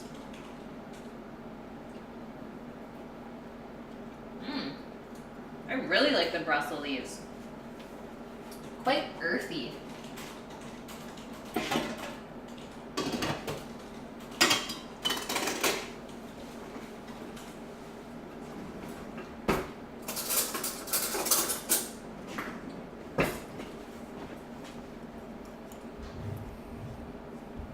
Victory shots. Yeah, Rise, you cooked with Kate. Okay, so obviously I'm not getting a perfect scoop out of here. It is just a touch soft, but dang. It looks so good. Homemade ice cream, guys. Usually like around a cup is a good serving for one person. But please tell me if I'm wrong. I'm sure one of you is like, a cup, that's it? And we'll just put our fresh berries over it.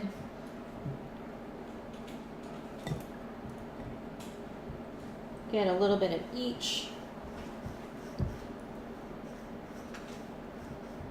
Quattro berry. With cereal milk ice cream. And I don't think I want to put anything else on here. We want the ice cream to still shine. Ta-da! A nice, fresh summertime dessert. 900 shots. Oh my god, aka death. Ooh, watermelon, Lori. I just caught the end of that. Sorry, chat's going nutso. Watermelon daiquiri with a little bit of heat to it. Yum. Okay, let's have a little bite and see how we did. Mmm. That reminds me of my baba. My mom's mom. We would often have berries with ice cream for dessert when we would go visit her. I'm gonna give some to Sammy. I made cereal milk ice cream with corn flakes.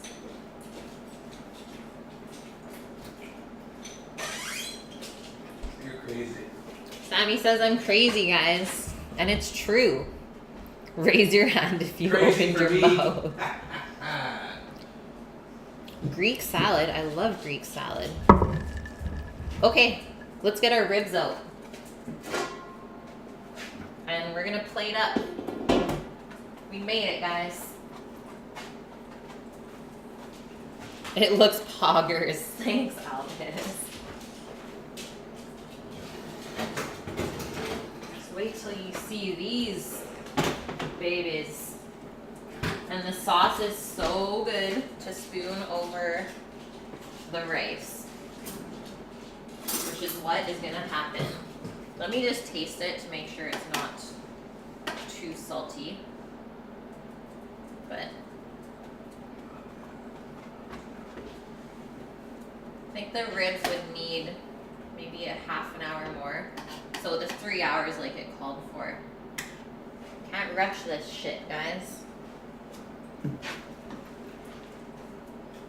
Yeah, it's glistening. Definitely don't want to burn my mouth on this hot liquid though. Elvin, you really wish you still had your ice cream maker. Ouch. They're not that expensive.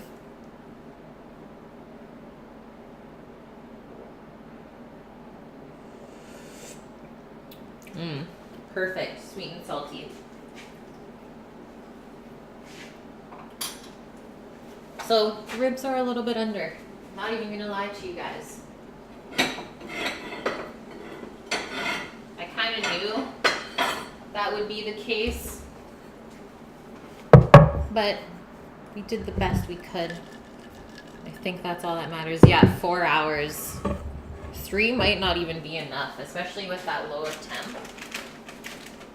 Okay, so I got our charred scallions for the rice. I have Korean red chili flakes, also called gochugaru, and we just have some sesame seeds here for garnish.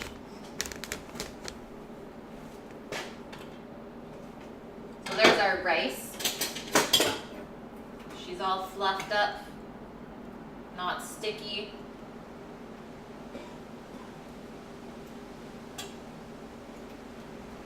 Veg broth is perfect.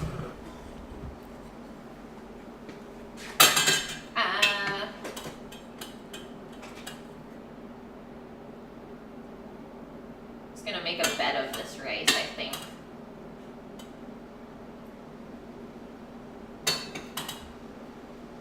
It's definitely good for me. Now we'll come over.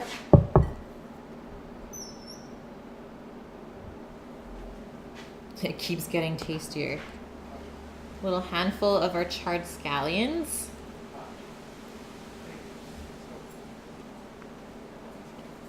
Yeah, make the cereal milk panna cotta. I love panna cotta in the summer. And I think we'll do the chili flakes and the sesame seeds on the ribs.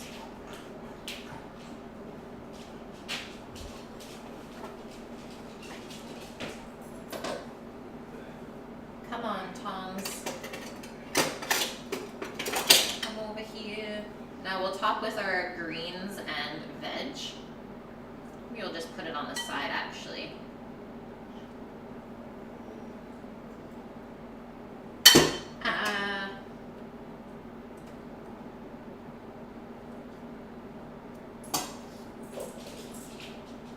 I think that's good. Keep it hot.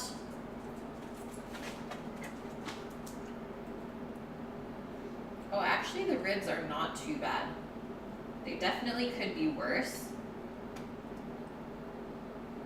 but they also could be better.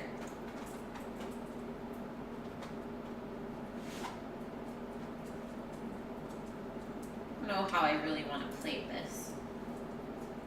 Just like that is fine. And now, there's a good layer of fat on here, so just kind of scoop it and give a nice little spoonful. Pour it over the ribs or on a little bit of everything. Just gonna cover those up. I know you want to keep looking at them, but yeah, doggo's hungry.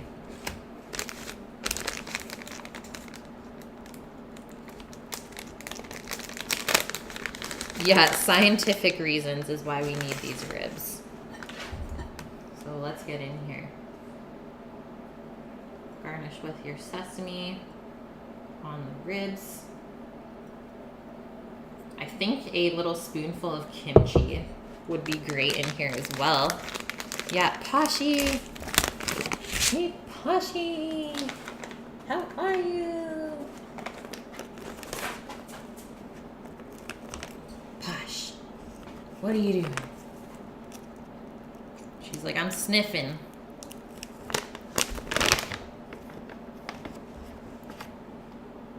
And Korean chili flakes, which are actually quite floral and not really spicy. Should I have roasted the sesame seeds? I can. They would be a lot more nutty. Is the one benefit from that. But you don't have to. I think I will grab that kimchi. Because why not?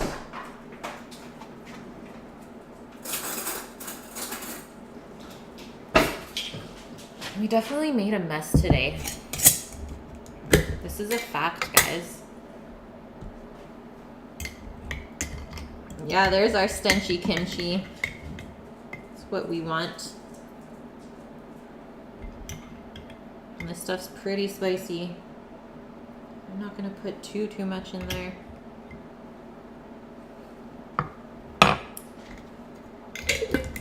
Probiotic, yeah, helps you with digestion. Okay, you guys know the deal. Time to go take a photo and then we'll taste everything.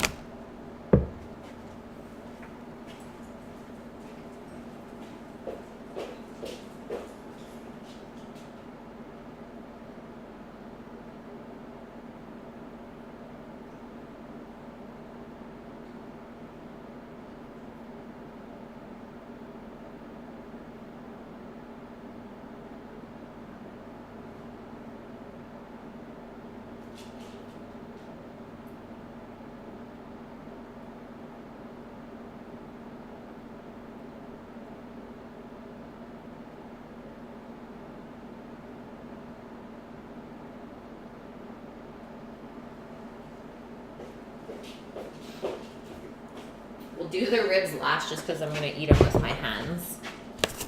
Yeah, kimchi. This is radish kimchi. Get some rice with the scallion, a little bit of kimchi, and some greenery. See how she tastes all together. Sammy's going to steal the food. Oh, really, Lori? You don't like pork ribs? I don't eat them very often. You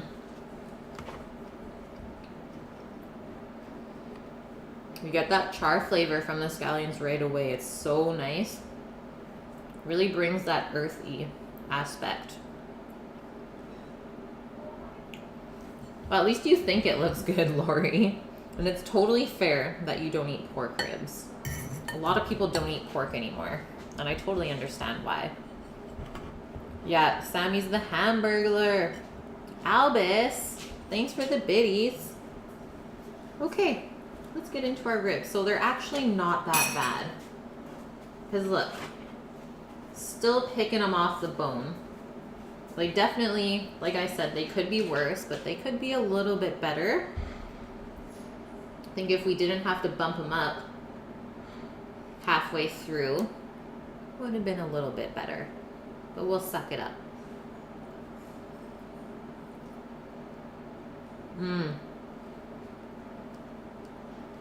They're tender. We crushed it in 2.5 hours. We did it, guys. And they're really freaking good. I will definitely be saving that sauce if there's any left and probably braise something in it again. Bacon is pork, and therefore pork is awesome. Okay. So we're okay. Because there is the whole piece of meat off the rib. We did good.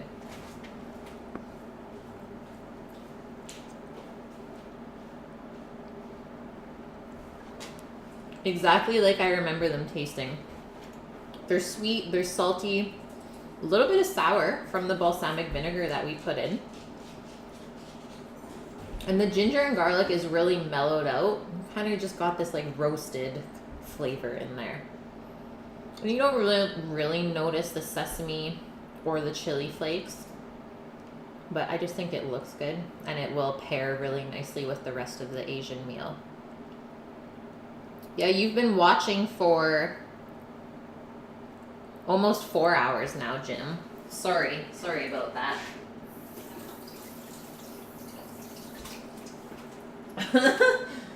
No, I'm not. Okay, that's freaking good. That's exactly what I wanted today. I'll tell Sammy you guys said hi. Okay, that's it for stream. Thanks for all the fun today, guys. Hope you guys maybe learned a little bit as well. I know I learned a little bit from you guys. I'm hurting your feelings, Rise. Let's go check who's on. We'll go raid somebody. Yay, Darth. That's great. You guys want to go raid Chef? We also got Vegan Chick. What are we feeling tonight? Lentil mushroom stew or chicken parm pasta? Let's give Robin some love. Okay, he's been giving me some love. I mean, he's top cheer for the week, so let's go show Robin some love. I think he deserves it. And plus, he's a fellow Canadian. Thanks, guys. And plus, we hit 900 followers, so F yeah. Thanks for the subs, the bits, all of the follows, and just being here with me. And I hope you know that means a lot. So I'll see you guys tomorrow. And tomorrow we're making burgers and we might crack a beer. Everything's done from scratch though. So we're making the buns, we're grinding the meat from scratch, and we're doing a grilled Caesar salad. So if that sounds good, I'll see you tomorrow. Same time, same place. Goodbye, my peeps. Have a wonderful night/day wherever you are.